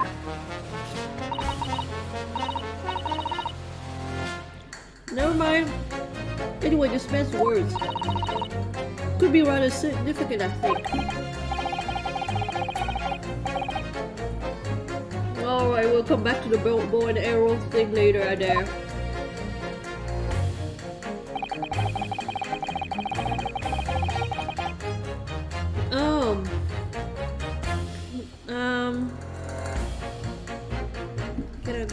way? Oh, I can use the WASD. Oh my gosh.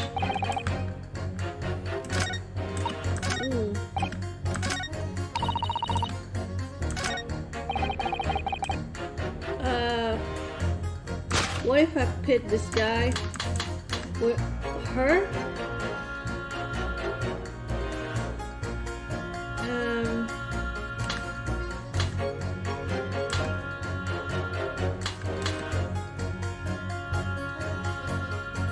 Oh yeah, I guess so. Objection! Oh no! I fucked it up.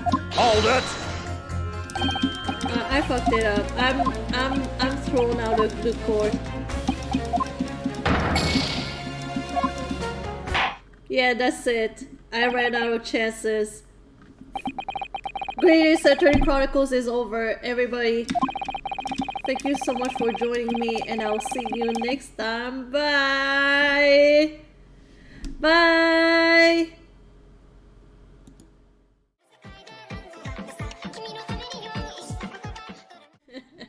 I'm kidding, they're gonna give me another chance.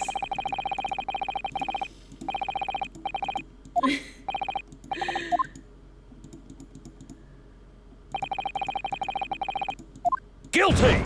They're gonna be all guilty. Guilty. Guilty. Guilty. Guilty. There you go.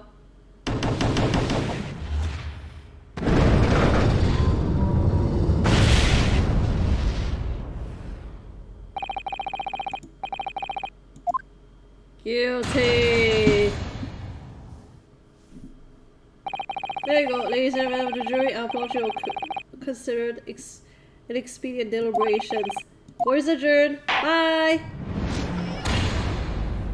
Bye.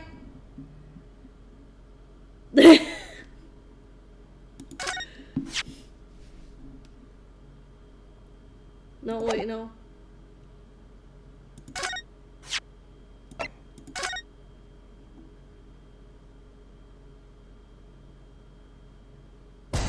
Oh my gosh, I have to redo everything. I hate myself right now. Oh my gosh. Not me having to do all of this over and over again. Okay. I will like press this guy. Hold it! And just keep. Oh my gosh! I didn't think that it would take me all the way over there. I should save. Like I did save like a noob. I didn't save.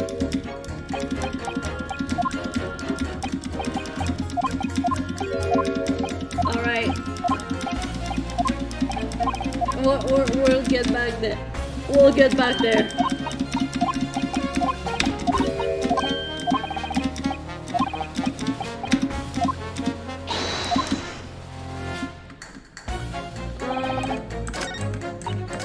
It's him, right?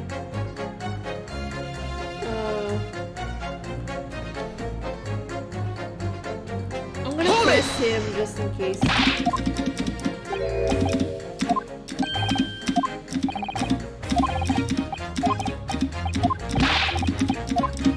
Come on. We can be faster than this. Oh, and I probably didn't have to I didn't have to press on him. I just had to hit this and this guy, yeah. Like this. Objection!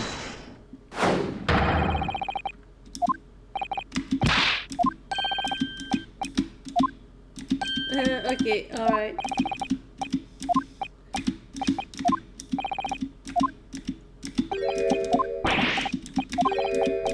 Okay, alright. He's gonna come to the realization. What a smart fellow. Oh, Mark. Oh. Excuse me! Oh my gosh, okay. She's gonna get mad at us for calling her out. We already been through this. Come on. Come on.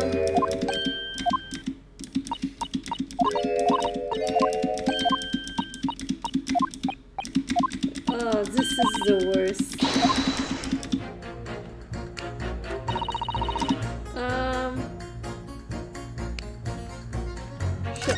Should I press him first though? I'm gonna press it. Hold it!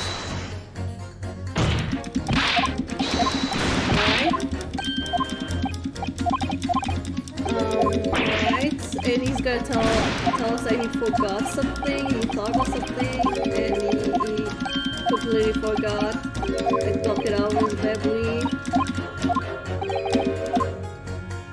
And then now we can press her. Hold it! And she's gonna confirm that she threw books at him.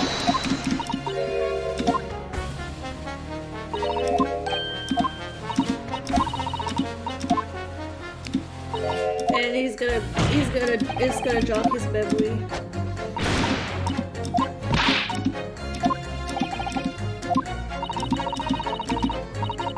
Oh boy! And Excuse me!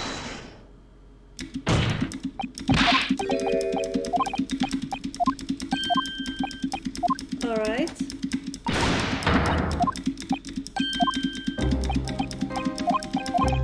Alright. Okay. Got it. We got it. Shit. Your wives are violent. I got it. Gotcha.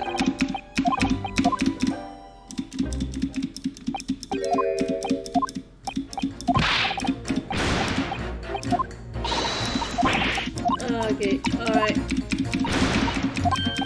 We're getting there. We're getting back there.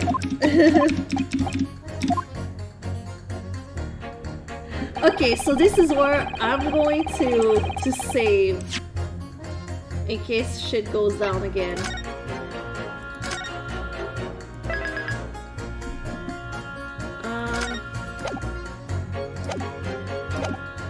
Alright. I'm gonna Hold it! you again. Whoever you threw a kitchen knife at you. That's right, she was chopping meat with it. Had a tiny edge on it, believe me. Still, it's all memories, isn't it? It started with a smile she threw me when we were courting. It's just that the list of things she's shown me has grown along with our relationship.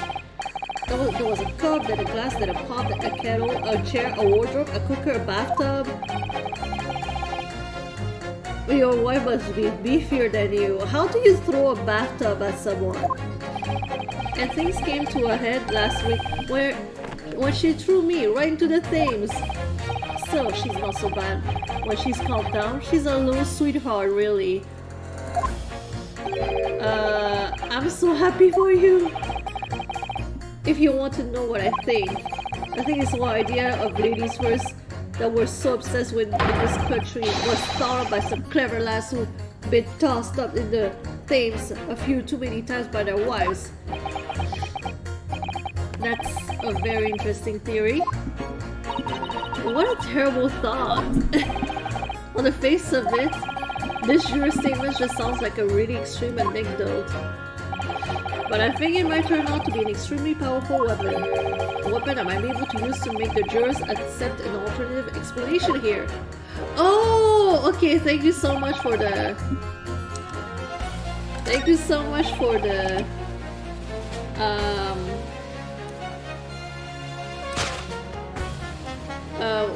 the hint here. There you go. I'm gonna pit these two.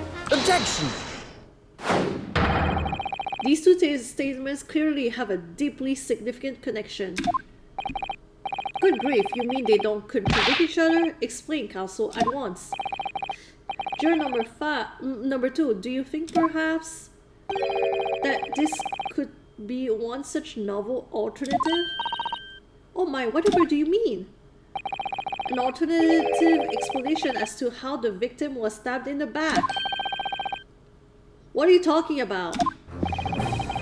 We've demonstrated that the fourth book, The Lion's Pride, that was found at the scene of the crime originated in Mr. Garadev's room on the top floor of his house. Therefore, it's equally possible that some... I see where this is going! He's gonna suggest that Mrs. Garadev threw a knife at him and it flew out the window and then landed in that woman's back. Oh my gosh. See? I told you, okay? Y'all need to go to anger management class, okay? You're starting to kill off innocent people who have nothing to do with you. Therefore, it's equally possible that some other object besides the book could have found its way from the Garadev household to the street below.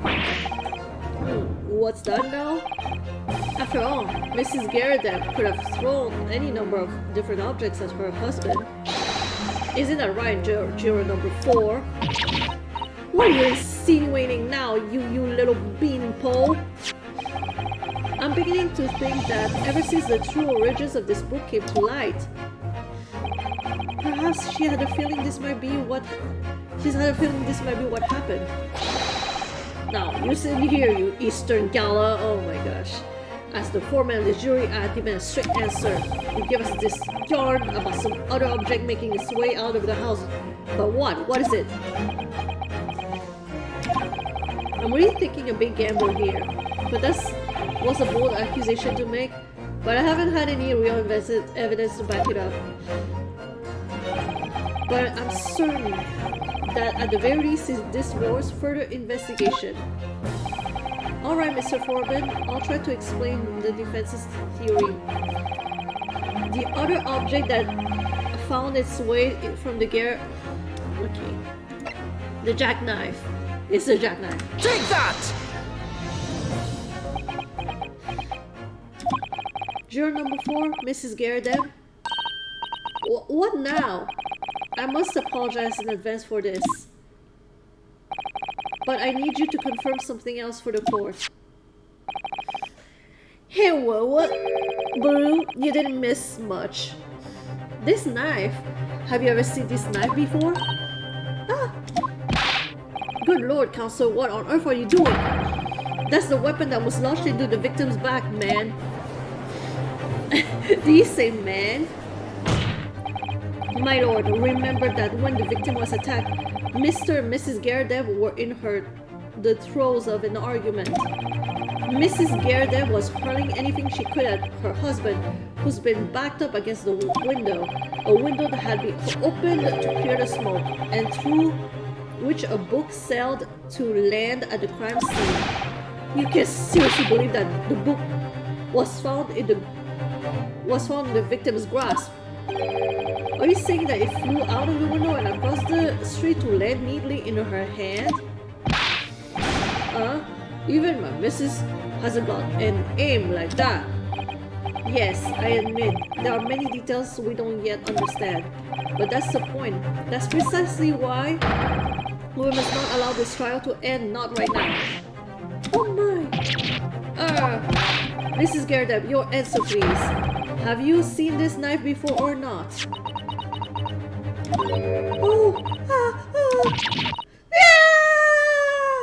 She just realized she's now in hot waters.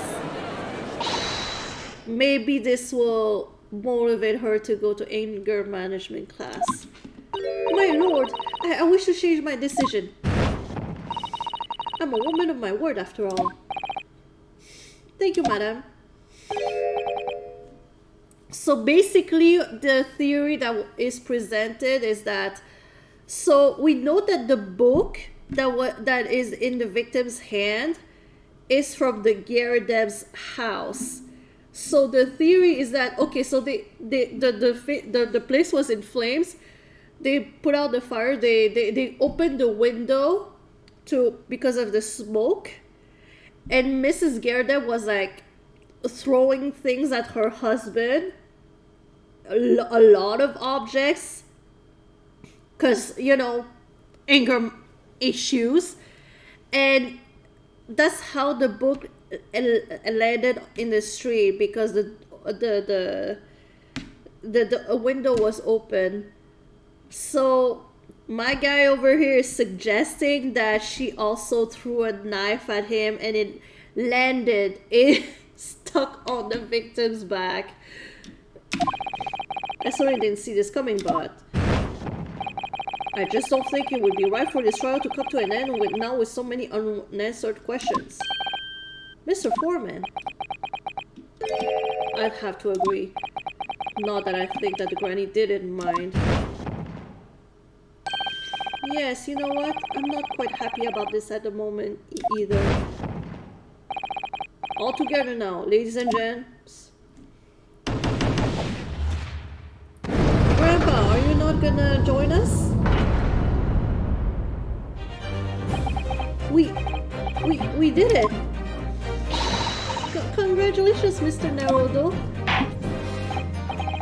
So as a result of the defense summation examination, a number of jurors' leanings have changed. 2 jurors found guilty, I guess 4 now calling innocent. Accordingly, the opinion of this court is divided, and this trial will continue.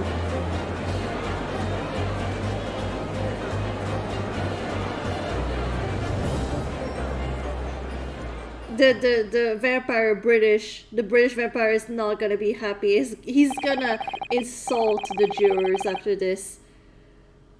Now then, Lord Van Zieks, how does the prosecution wish to proceed? He's gonna start berating the jurors. These trials are apparently descending into a farce.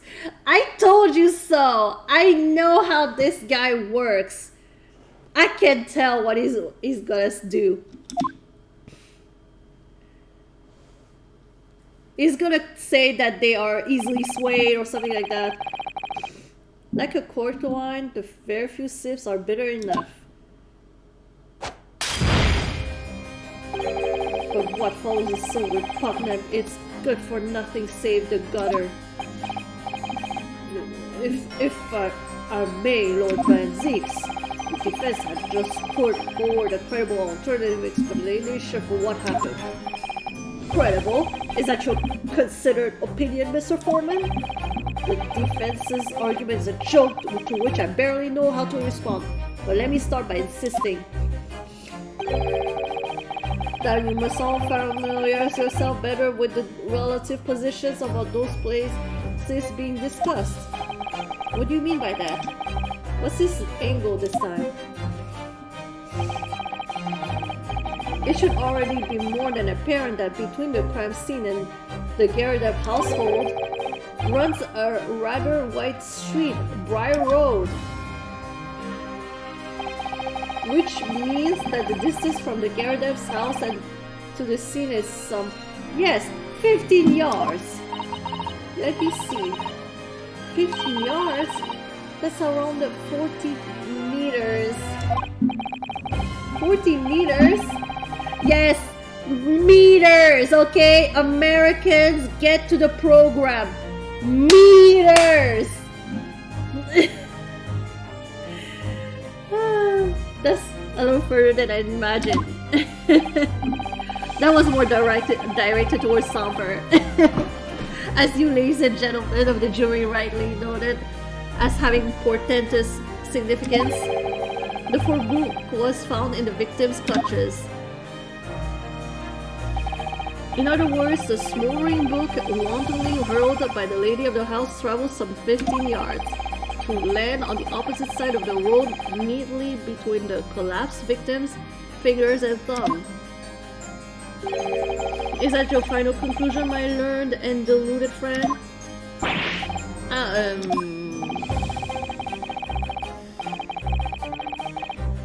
I need to go to the bathroom, y'all. I'll be right back.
Okay, I'm back.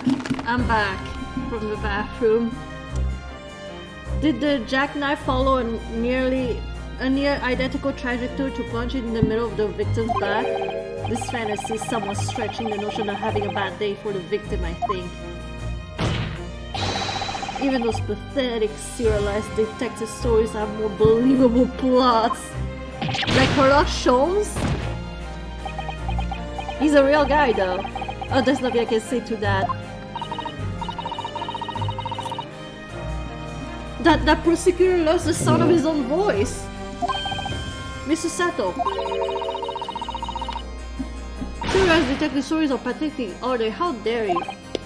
Maybe let's pick our battles here.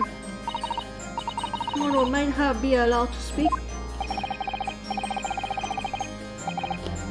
As judicial assistant, you may speak for the defense. Yes, so go ahead.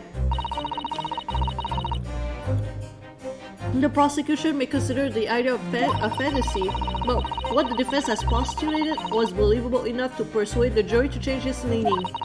And as such, the court has a duty to explore this alternative explanation as thoroughly as possible.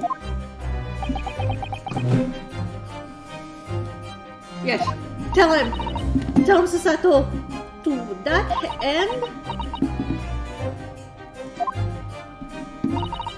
jury number 4, Mrs. Joanne Gerdet, must be called to testify and submit to cross-examination. Sakes alive, a cross-examination of a juror?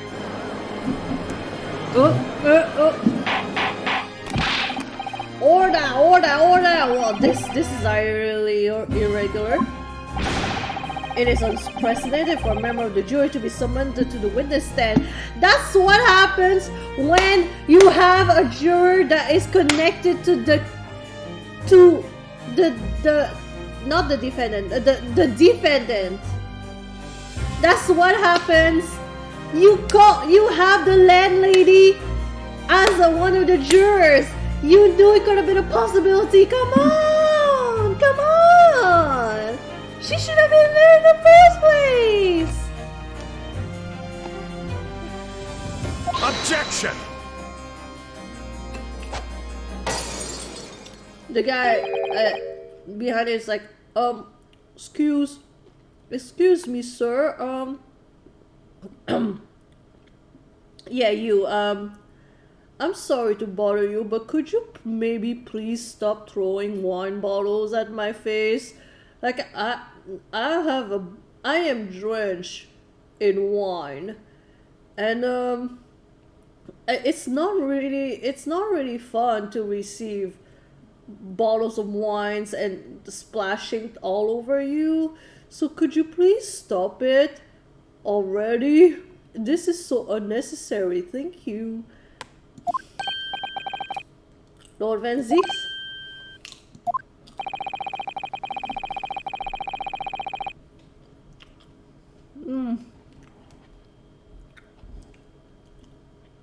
There are already witnesses in the stands whose testimony the defense may further cross-examine. If my friend's farcical theory has any truth in it, then both a burning book and a jackknife must have flown through the sky before the couple's eyes. And we must assume they will be able to testify accordingly.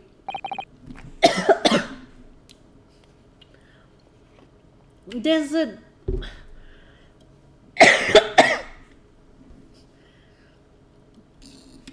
Oh my gosh. I really need to stop eating those things.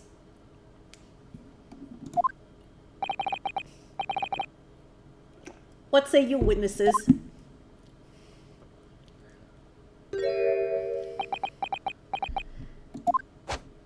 I'm scared now. Yes, sir. Constable Rolly Beat, reporting for duty, sir. Well? Good morning, officer. Sorry for dozing until now, sir. I haven't slept for a month on account of the villains who's appeared on my beat, sir. Oh, they are so heroic, these London bobbies. Trisha, my darling, I've been neglecting you, but no more. Oh, me soon. Very well, I hereby reject the defense request. Oh. That's the thing though. These two, it's a book and a knife. Those are small objects. In order the witnesses in the stand to testify again. State forth will before the court any details pertaining to the defense's alternative explanation of events. Yes, sir. Oh, now he is awake. Conveniently awake. This case has nothing to do with Miss, and Mrs. Garrett. Believe me, a London Bobby is good for his word. You see, Sal, the windows on the top floor of the Garrett house are top hinge casements. What does that mean, casements? Obviously, if anything had been thrown out the window, we would have seen it. I did leave the scene to go and fetch help, but my trusty Rolly was there to make sure nothing was disturbed.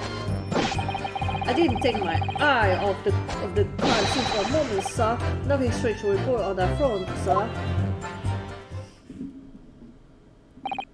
Well, this is quite startling. Top hinge casement windows. What does that mean? That detail was not in the police report, Constable.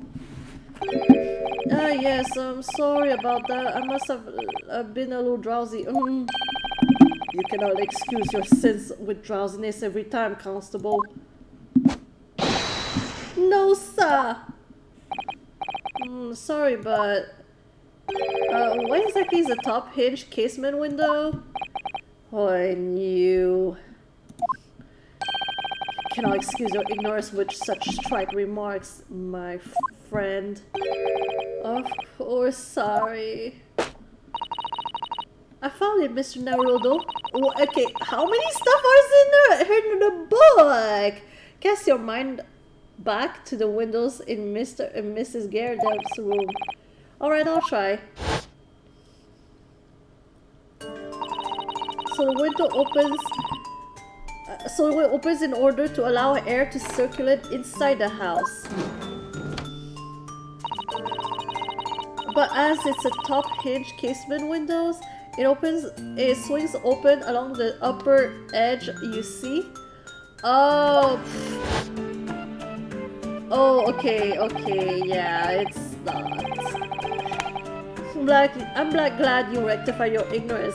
A casement window most prominent feature is its stay, a metal bar which prevents the windows from being opened beyond a certain amount. It prevents its opening? This is all news to me. Wah. Absolutely correct, sir. In other words, if a book or knife were to have been thrown through the open window, it would have clattered against the pane and fallen straight down to the pavement below. No! You see the problem then? Good, your education in Windows is complete. There was never a possibility of either the book or the knife traveling 15 yards down the road. That is, unless the window pane had been shattered. Something we've discounted already. That kid.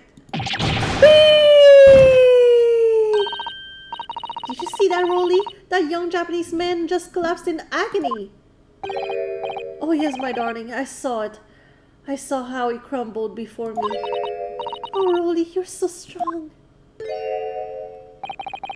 How is this happening? I haven't even started this cross-examination yet, and already my argument's been destroyed. Counsel, if you could drag yourself upright again, the court awaits your cross-examination. My lord... Oh good, another desperate situation. Oh my gosh. How is he the one who has gray hair? It should be him. It should be Ryu who has a ton of gray or white hair.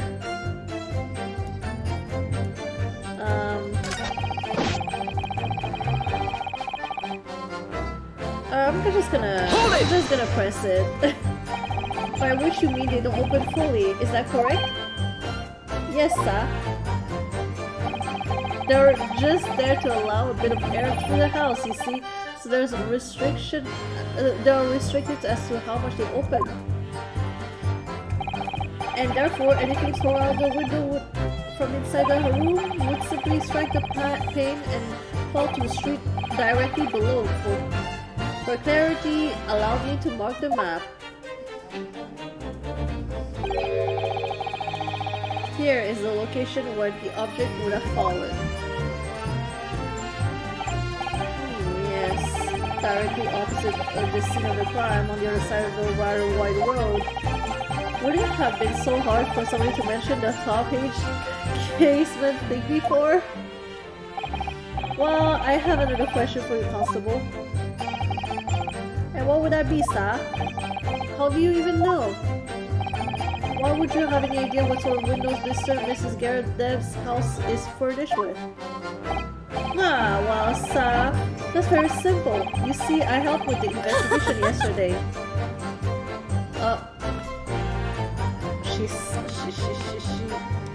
She's thinking about something. Excuse me!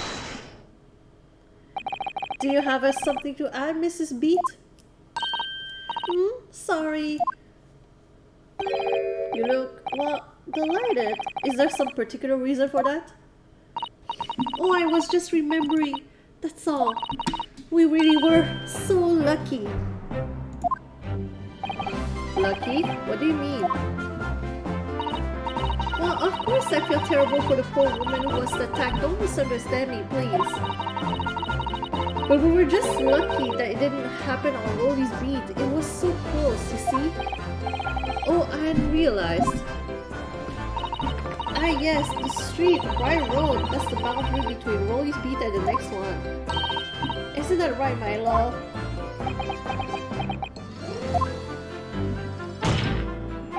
Constable Beat. And here we go again. He's sleeping. Oh yes, that's right. We need to let him rest. But this is so relatable. I've been in these positions before where I couldn't keep my eyes open and I was standing up. That's the reason I was helping out with the interview interviewing the occupants of the Garrett Deb's house yesterday. Their house is on my beat, you see, sir? That really was cutting it close then. Constable, I wonder if you could clarify something. If the Garrett Deb household is on your beat, does that mean that the pavement next to it is as well? Outside Mr. Garrett Deb's house? Yes, ma'am. The pavement on that side of the road is part of my beat. I see. I wasn't aware of that. Just think, if the woman had been attacked just on the other side of the Briar Road, we would have never have been able to go for that meal to celebrate our wedding anniversary. But that's the life of a Bobby after all. Oh! I'm starting to understand what's happening here.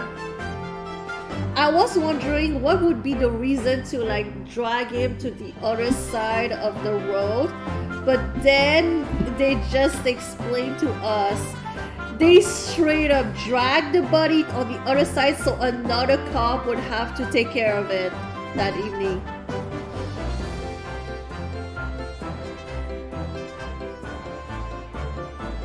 Oh, the whole sleeping on your feet. I remember one particular time I was at the museum. I know. I'm just as shook as you. I'm just as shook as you. Cause I usually love museums, but that time I was so tired. And I don't know, the guy was pretty boring, so I was just sleeping. I was leaning on the walls, and with my eyes closed and just sleeping while he was talking about the stuff. I feel bad because he definitely saw me dozing off while he was like guiding the people around the museum. It was like a we were it was like a school trip. Extraordinary people, our Bobbies tirelessly working for the benefit of all Londoners. Do you know what I think? I think it was the good Lord's way of rewarding my Rolly for his hard work. Don't you think so, my darling? That must be it, Pat, my love. That must be it. I think perhaps we should make sure we have that information officially on record. Leave it to me, Mr. Naruto. I'll take care of it immediately.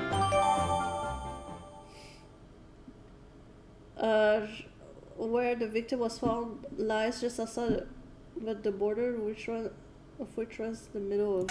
Okay, alright. And now it's my turn, I think.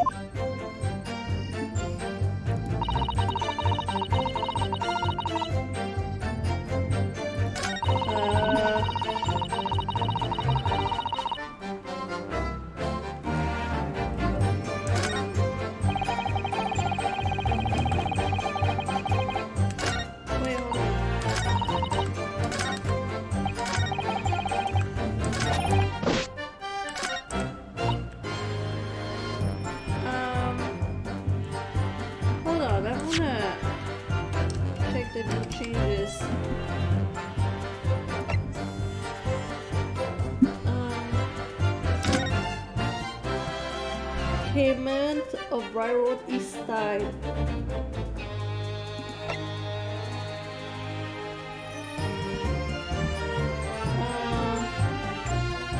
According to Civil Resort, the name was brief for other details as well. Was successfully arrested the following day.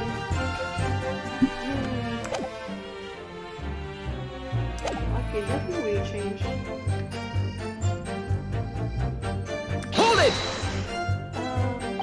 But according to my notes here, the sun had gone down already, it was dark. Oh, but Rolina was running along, gazing at the night sky, looking for our lucky star. Sorry?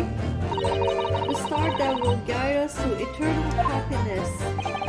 Can it guide you to answer the question? If a flaming book had cut across the sky in front of us, it would have lit up like a shooting star.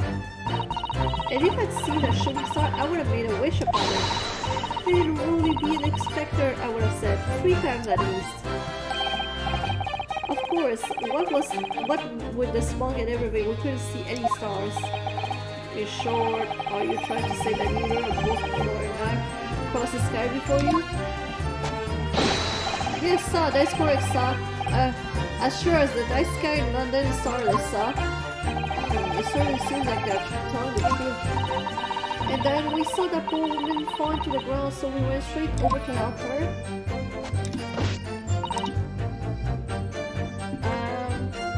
Hold it! Yes, but you said you went to the nearby police box to fetch another officer, is that right? That's right, yes. If it had been on Rolly's beat, we would have known exactly where I was going, of course. I would have known exactly where to go. Don't feel bad, my love. You can't be expected to know the location of every police box on every beat. So Rolly told me the way, only I sort of got a little lost on the way. Patricia, my darling, that's why I love you. Your terrible sense of direction is bewitching to me. Oh, Pat! Oh, Rolly! Ew. Oh, please. So I suppose I was gone for about 15 minutes. But like I said, my Rolly was at the scene the whole time, making sure nothing was disturbed. I was on duty at the time, of course, but a true Bobby is never really off duty, sir.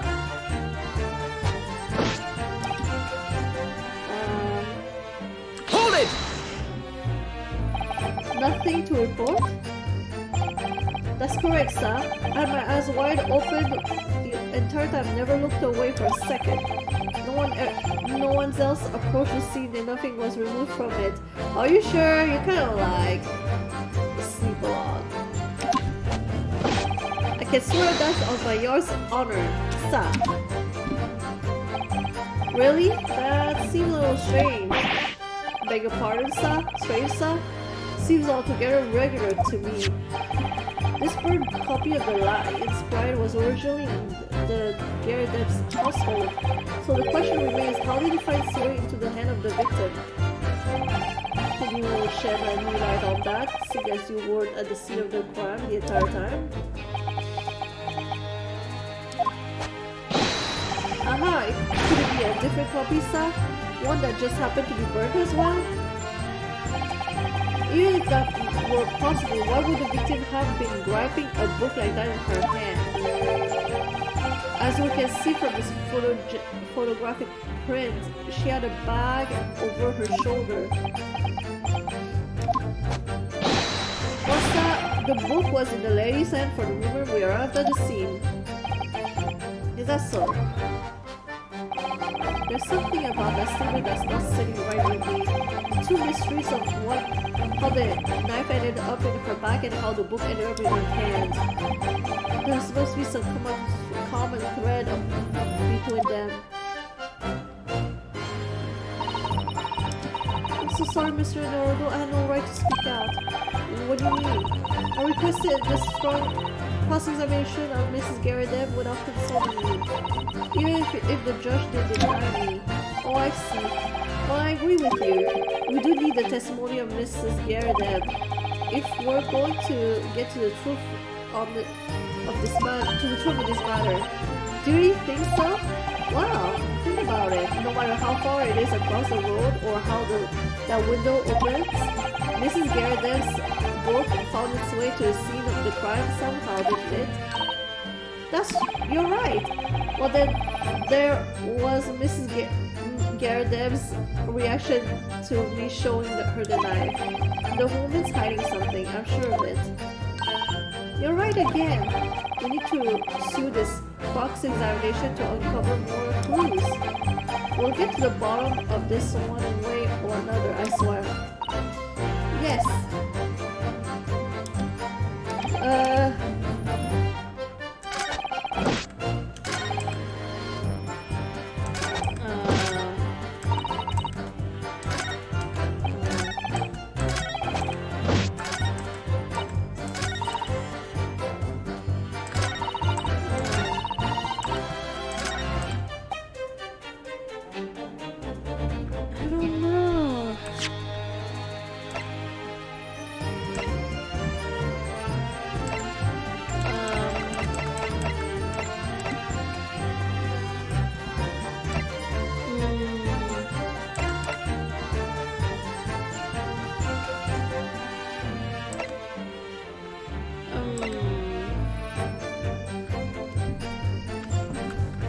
Okay, I'm gonna save right here because I'm not sure.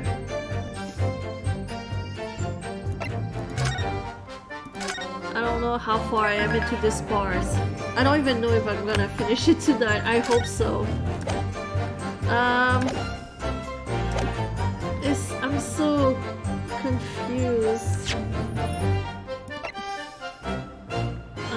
Let me check the.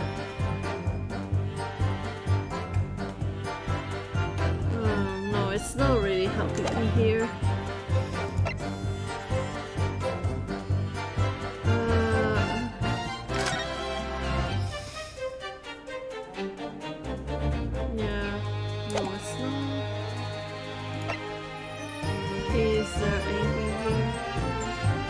Just outside Cosmic Beats Beat, the border of which runs down the middle of Briar Road.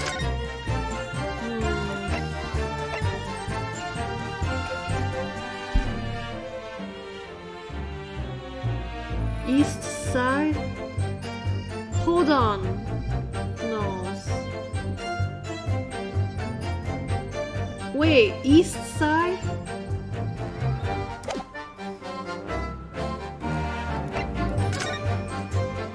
Okay, I thought east side was... I don't know my east map from my west. Oh, thank you so much for coming in, Blue. Have a good night. If you're still here, have a good night.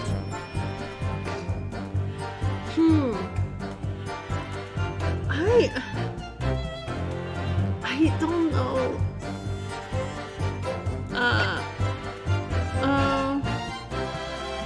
Her name was Green from her personal affairs. Other details are known.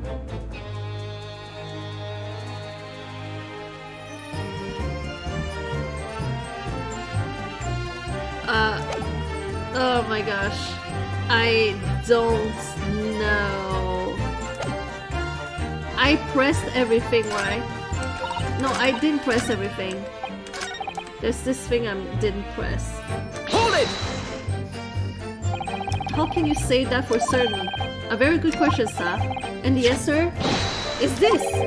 Is the noble founding of the principle of the forces written on it as a reminder to all us policemen of our sworn duty. He showed us that before, didn't he? Did he? I can't say I remember. To patrol the streets of London town and uphold the peace of the government was what's the job's all about. And that is why I can stand here today beside my long-suffering wife and tell you a Bobby's good for his word. While rubbing my tired eyes, admittedly, sir. Oh, Rolly, you're so manly. Of course I am, my dear Patricia. Oh, Pat. Oh, Rolly. No, none of this is what I meant. I meant, how can you say for certain that this case has nothing to do with Mr. and Mrs. Garrett? Ah, I see, sir.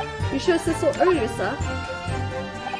Yes, well, so could you answer the question? It was a waste of time then. Absolutely, sir. I will answer it to the fullest of my ability, sir. There's a surprising reason why Mr. and Mrs. Garrett, the mystic district, can be related to this case. But before I get into that, sir, just one thing. Yes? I'd very much like you and all your countrymen to understand that the great British institution of Scotland Yard. So I hope you'll take back some tales of us London Bobbies and how we uphold our guiding principles. I wasn't planning on going back just yet. I've only just arrived here. So to that end, I'd be happy to lend you my warrant card for your perusal. So I must warn you, you won't be able to get through it without shedding a few tears. Thank you, I'll try.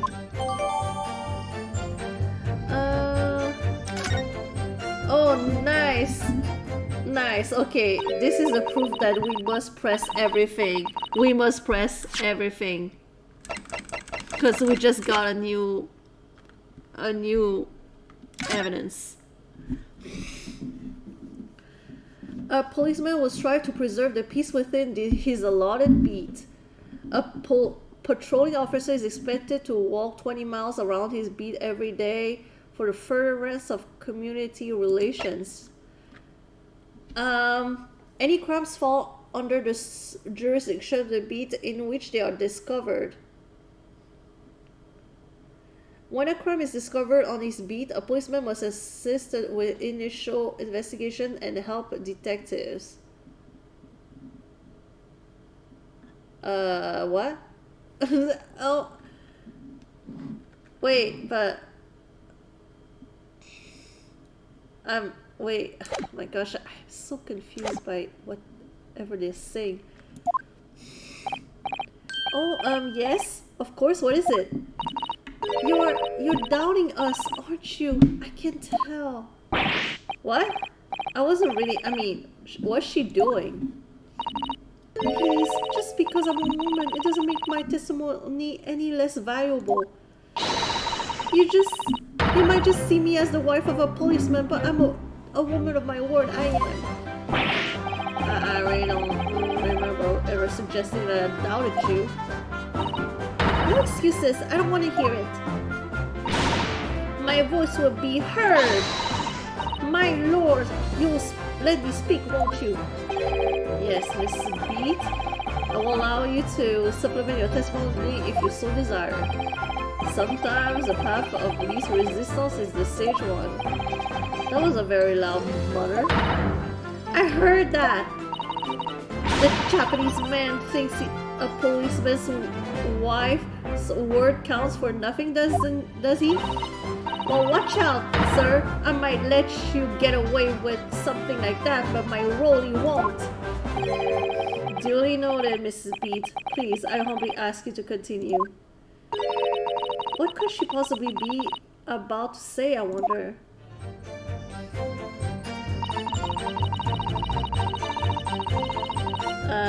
Okay.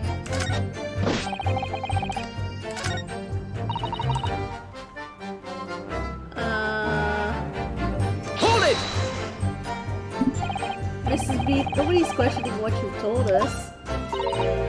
I saw it, I did. That evening, I saw it clearly. That little Eastern man with the whiskers and the funny curved backs, slinking away from the scene. And I know what I didn't see as well. I didn't see any flaming books or knives flying through the sky. All very clear. You also mentioned something about having a poor sense of direction. Oh yes, well that's a little embarrassing really. I'm always ending up in the wrong place when I've made arrangements with me and Wooly. He ever gets so cross. Oh! Excuse me! Constable Beat, is there a problem?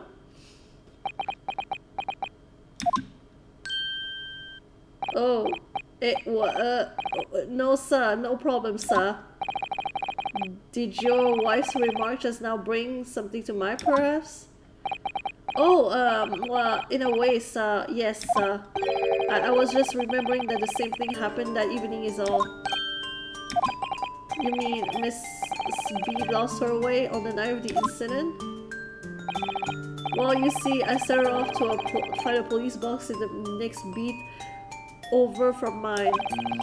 But she was gone a fair bit longer than what I was expecting. I thought she'd be back inside 10 minutes, but my darling was gone a good 15. It's just a 5-minute difference. It's not that big of a deal. Oh, Rolly, you're such a tease. But the reason I was sewing was because of the bouquet scene. The bouquet?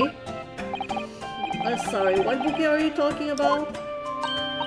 One was a present for our wedding anniversary. Rolly's so romantic. He saved up for it with fartings and happenings he found the gutter while doing his rounds. Yes, how romantic. I forgot all about it until just now. Had you, my darling? Ah! Oh yes. But that was just between us.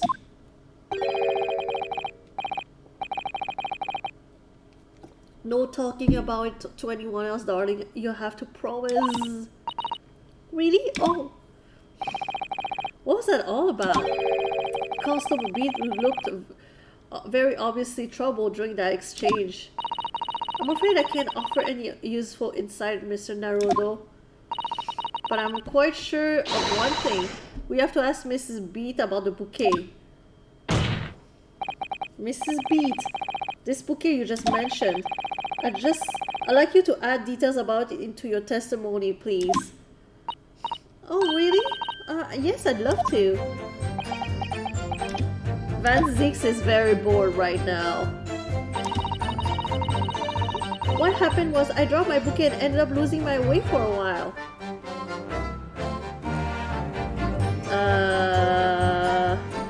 Hold it! You mean you dropped the bouquet at the scene of the crime? Yes, that's right. Oh, I was so upset.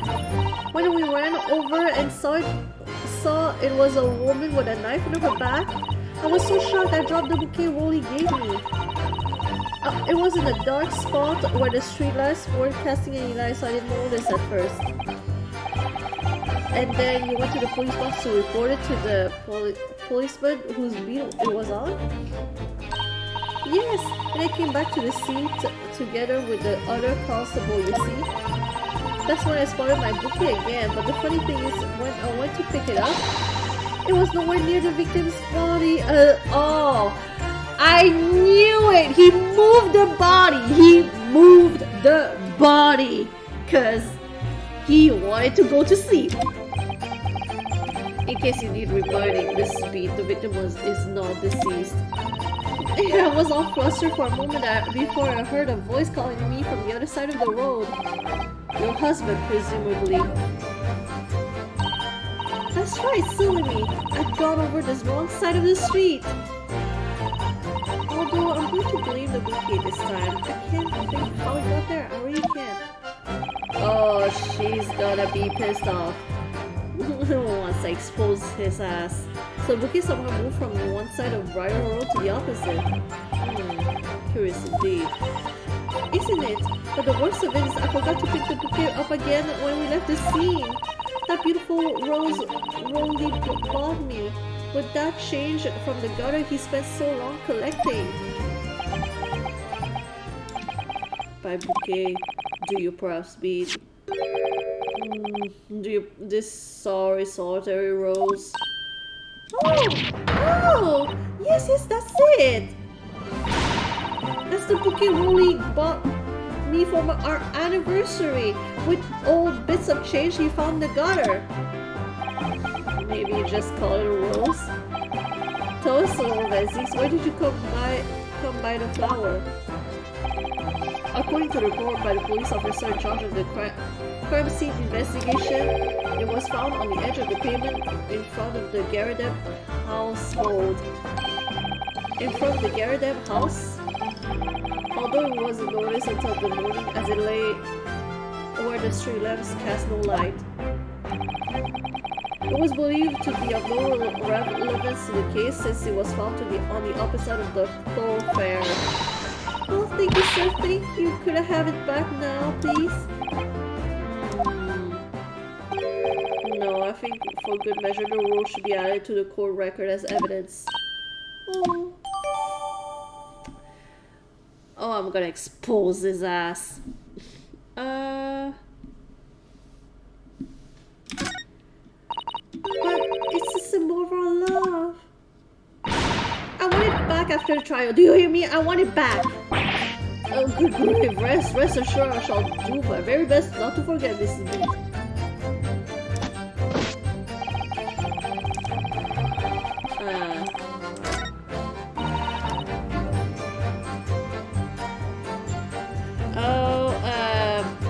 I don't know how to do this. I know what happened, but I don't know how to get there.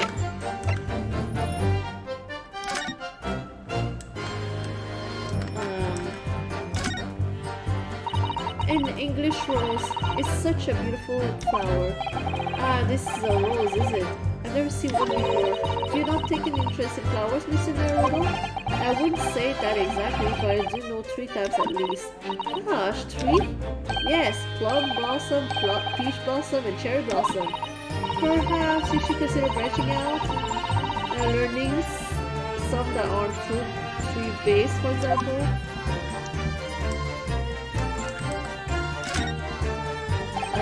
It's a very stylish paper the flowers wrapped in, isn't it?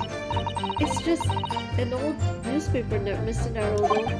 Oh, I suppose it's because I'm not used to seeing English print. It looks so exotic to me. Ah, I see. Is something wrong? No. I was just thinking about if you wrapped a stone-baked sweet potato in English newspaper, it might look like some sort of fancy cake. Ah, Sato-san, you do love your cakes.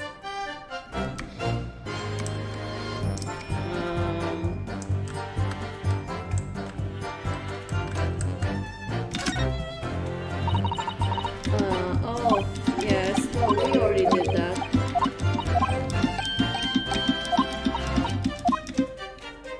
I don't think there's anything else we can do, so yeah.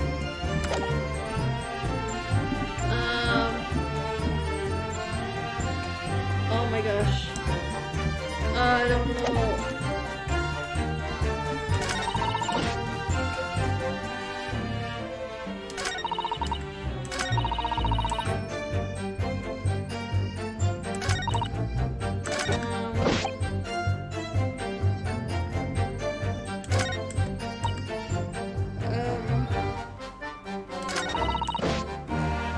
Okay.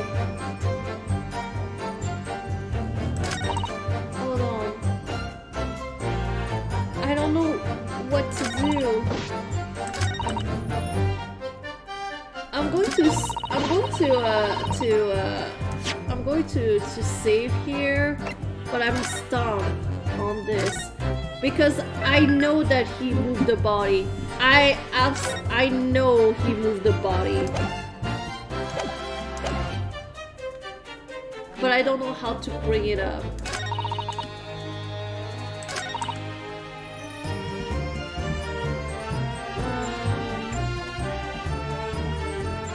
Maybe this one. I will do the. I will present this. Objection! Oh no, it wasn't it.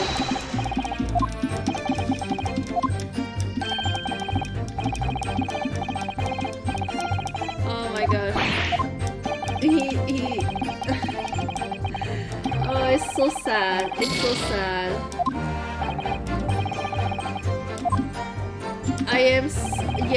I'm stuck here. I'm gonna have to try different stuff.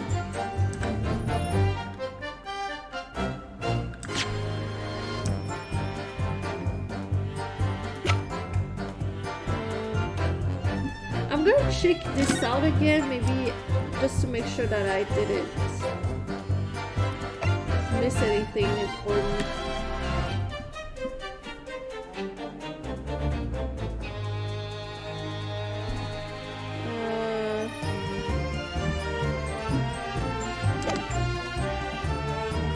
Okay, no, it's maybe later. Objection! No, it's not good. Ah, I'm not doing well. Oh my gosh.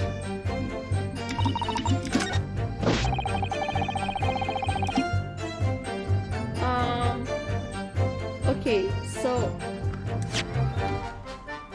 I will try and present the roles here.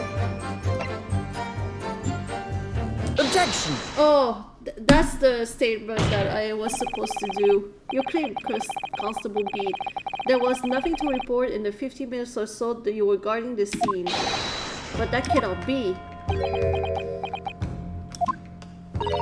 What? What do you mean to say? In your testimony just now, Mr. Beat, you explained to the court that when you arrived at the back at the scene of the crime with the policeman assigned to that beat, the bouquet you had dropped at the victim's side was no longer nearby. Objection! Anywhere nearby. Yes, on the opposite side of Briar Rose to where the victim was attacked. But considering the size of that meager bouquet, if a single sorry bloom can be so described, no doubt it was blown in the wind across the street, back into the gutter where it belongs. Meager? Objection! But if that were the case, why did Constable B not testify to the fact? No one else approached the scene and nothing was removed from it. Constable B swore to that on Scotland Yard's honor. But the bouquet belonged to me. It has nothing to do with the case. That's what Rolly didn't mention, I'm sure. That's why Rolly didn't mention it, I'm sure. No, because sadly it's not only your bouquet we're talking about here. More than one thing in this case is mysteriously the wrong way around. What are you talking about? Think about it. Besides Mrs. Beat's bouquet, there's Mr. Gerardev's book, Mr. Gerardev's copy of The Lion's Pride, which was thrown out of the window by his wife, would have struck the pane of the casement window and landed here on the west side of the street. And yet, it was actually found here on the opposite side of the road in the victim's hand. Meanwhile, according to the testimony we've heard, Mrs. Beat's bouquet should have been dropped here at the scene of the crime on the east side of the street. But in fact, it was actually found here on the opposite side of the road in front of Mr. and Mrs. Gerardev's house. There's no logical explanation for those things unless somebody deliberately moved them. Oh!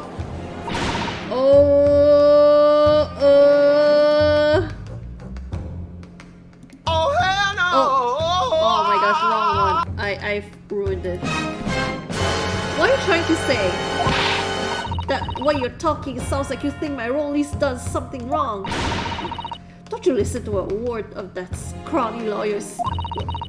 That scrawny lawyer says, we don't go on about books and bouquets. Why should we care? It's nitpicking. This is what it is. Oh good, Mrs. Gerardev's come around. You might call it nitpicking, Mrs. Garadev, but deliberately meddling with the scene of a crime is a criminal offense. It's called tampering, Mr. Naruto. But the person responsible for the tampering cannot admit to it for a very subtle but compelling reason. Objection! Tampering? You barely heard the term before. Tell us, my friend, who would possibly have had cause to carry out such an elaborate deception? Yes, there is someone who tampered with the scene of the crime that evening. All of the evidence and all of the testimony points to the one particular person. Counsel, I must demand that you substantiate this conjecture. Who are you saying this is responsible for tampering? Oh, okay. Well, we know who it is. A Roly Poly-Oly. It's coming round and round. Take that! Obviously, there's only one person it could have been. Constable Rolly Beat, it was you. What? A policeman? A member of Scotland Yard? Hey, yes! Take that! Yes, your police is corrupted! Take that, bitch! What nonsense! Why would my Rolly do something like that? There's no one straighter than my husband. Nobody works more tirelessly for the people of London. Mrs. Beat, you said in your testimony that your husband asked you to go to a nearby police box to fetch an officer on duty. The 15 minutes that you were absent from the scene is the only opportunity anyone had to tamper with it.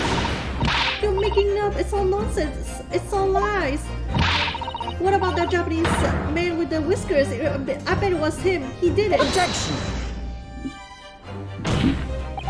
If it was true, Constable Beat would have seen him do it. Oh. And forgive me for pointing it out, but when you dropped your bouquet, Mrs. Beat, it was after the defendant had fled the scene. Well... Objection! First, you make accusations about the landlord and his wife, and now you incriminate a policeman as well. But your accusations lack one very important thing. You claim the crime scene was tampered with, but there's only one reason anyone would commit such a reckless crime: to hide something. That's right, he's right. But my husband and I just happened to be there, that's all. So why would we have anything to hide? It doesn't make sense. You've offered no motive for this alleged tampering. And unless you do, your accusations are nothing but empty threats. Constable Beat had a very good reason for wanting to tamper with the scene of the crime. I know what it is. That's the key to the entire affair. Mr. Naruto, have you managed to solve this mystery? Counsel, you have made a very serious accusation against a London police officer. If you are mistaken, I'm sure I need not point out that your reputation as a lawyer will be irrevocably damaged.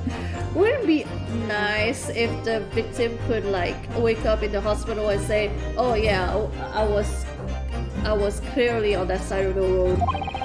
With that stark warning in mind, we will now explain to the court the motive for this alleged tampering. Yes, my lord?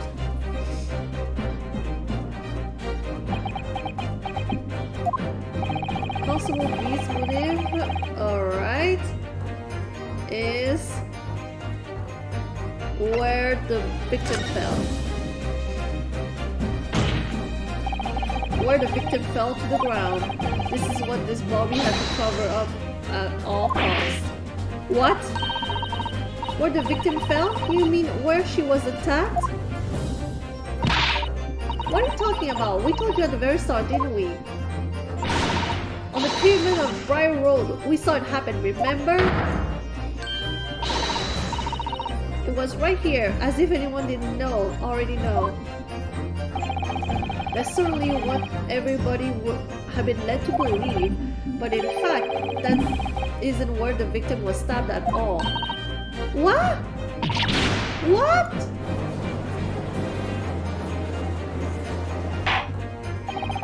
I'm beginning to wonder where this tumultuous trial will end, Counsel. When? If that's your assertion, then the court is dying to know, my friend. It's right here. Where you're proposing the crime actually took place that evening. It would have been here. Take that!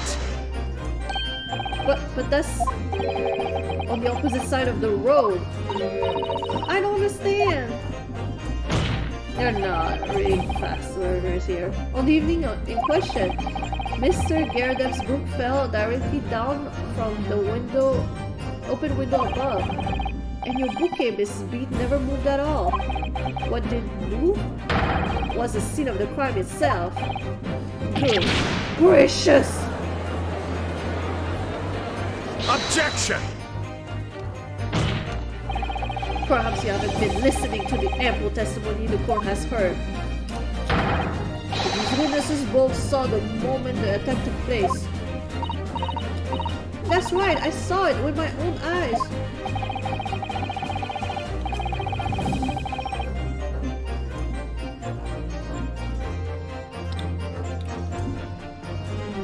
It was 5 o'clock in the evening and already dark. There was a typical London fog on the ground.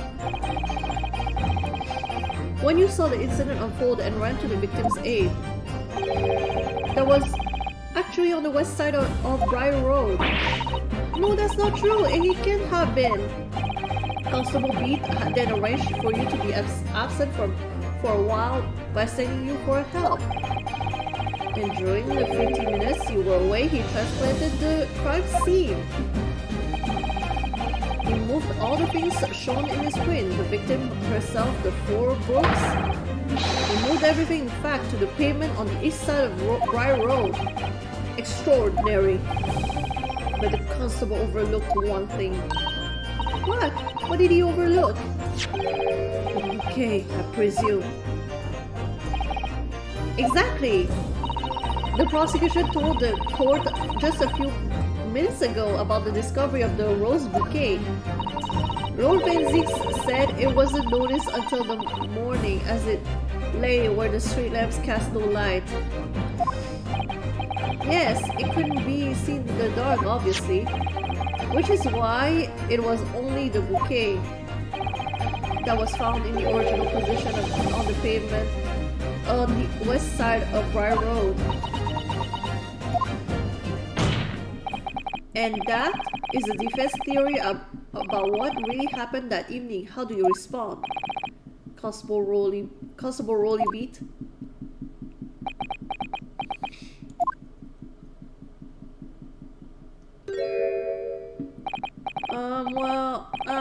I'm very sorry. I didn't mean to nod off again, but I haven't slept properly in a month.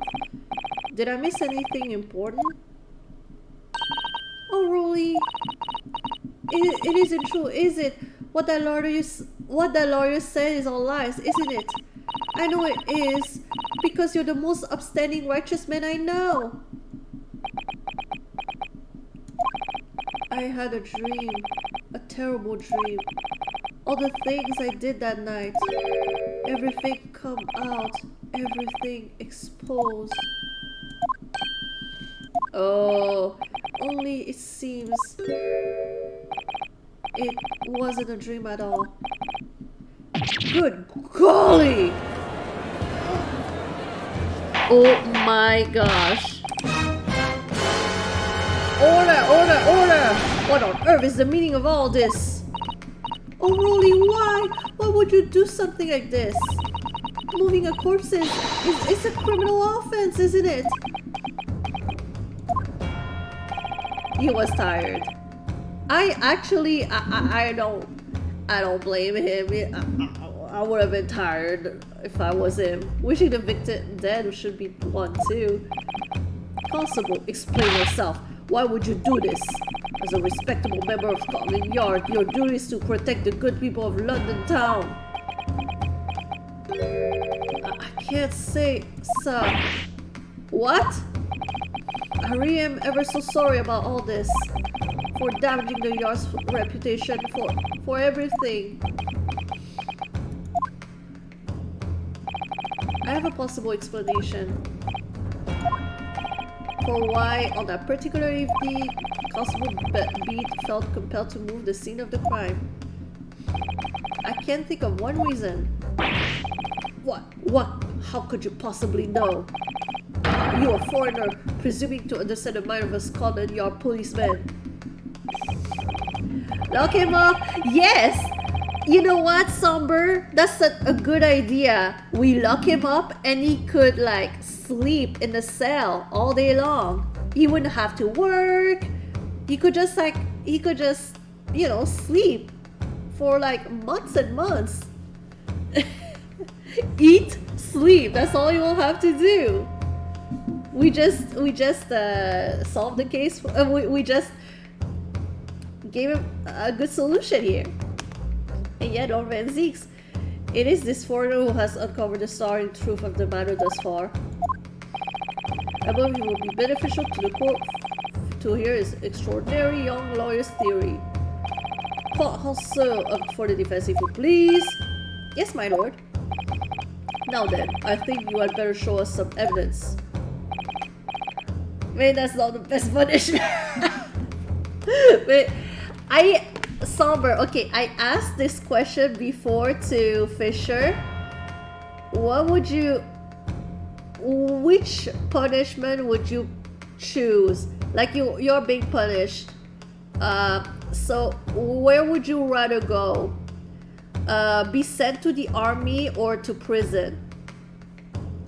At once, my lord. England, Japan, it makes no difference where you come from. Human emotions are the same. And I think I have a fairly good idea of the feelings behind this man's actions. What gives away the motive for Constable Beat's unthinkable actions? There you go. Take that! Army? Oh. Interesting. I think Fisher also said the same thing. It's really hard for me because if I were to join the army, I would hate my life so much. I would hate my life so much. I have so much trouble getting my ass off this chair. Do you think I would be able to survive the army? Please.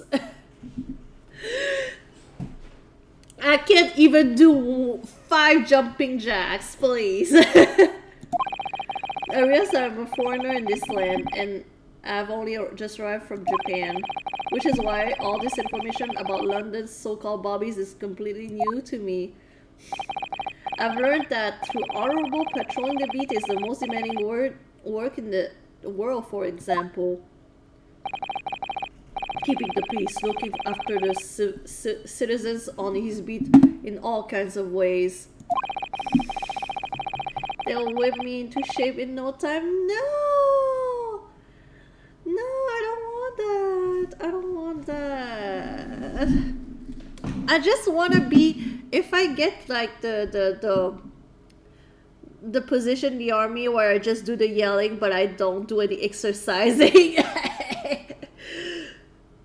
There's no doubt that the young Bobby is charged with a great deal to do each day, certainly. You might want to revise that, okay? Like, the job description is pretty much like never resting. No, nobody would choose that. But for Constable Beat, the day question was special. Special? How?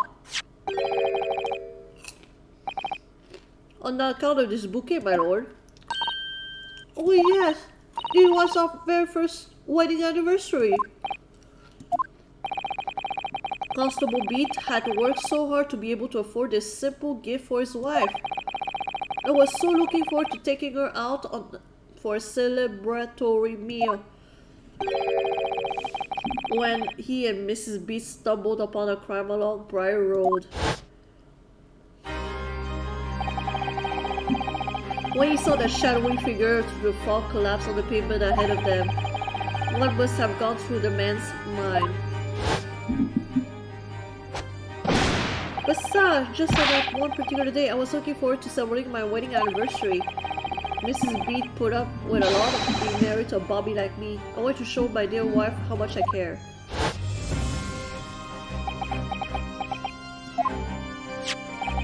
This is the one card that Constable Beat offered to lend to me earlier. Inside, among the rules for patrolling policemen, it says, when a crime is discovered on his beat, a policeman must assist with initial investigations and help detectives.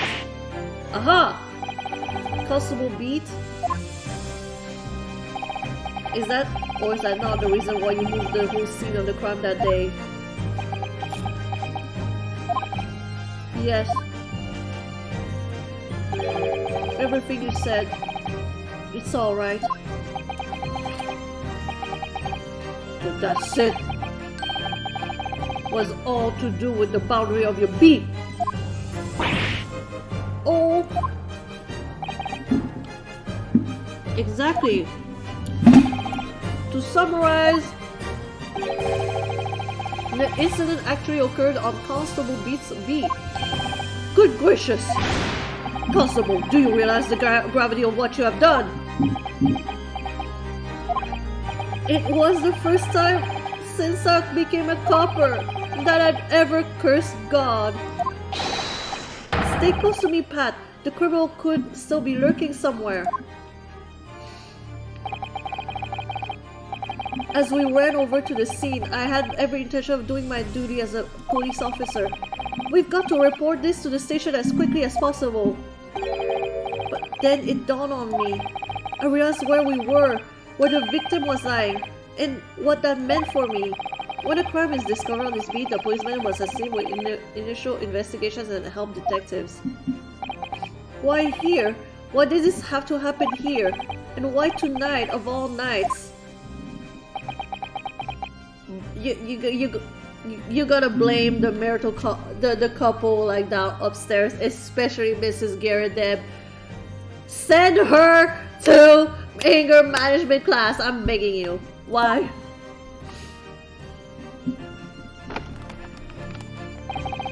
This is what happens when you overwork a cop like that. It's a copper's job to guard the scene of the crime, so I told Pat she'd have to go to the nearest police box and fetch whoever was on duty there. It was then when I opened my mouth to speak. It just came out. I couldn't believe the words that were coming out of my own mouth. This is the next beat to my path, so you have to go to the police box that covers it. Turn right along Meerschaum Street and then...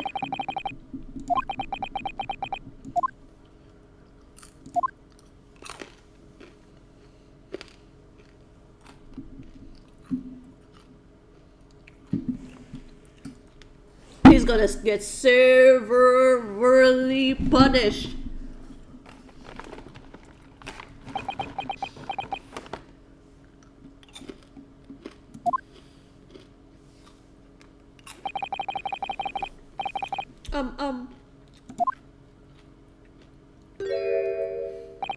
I'm sorry.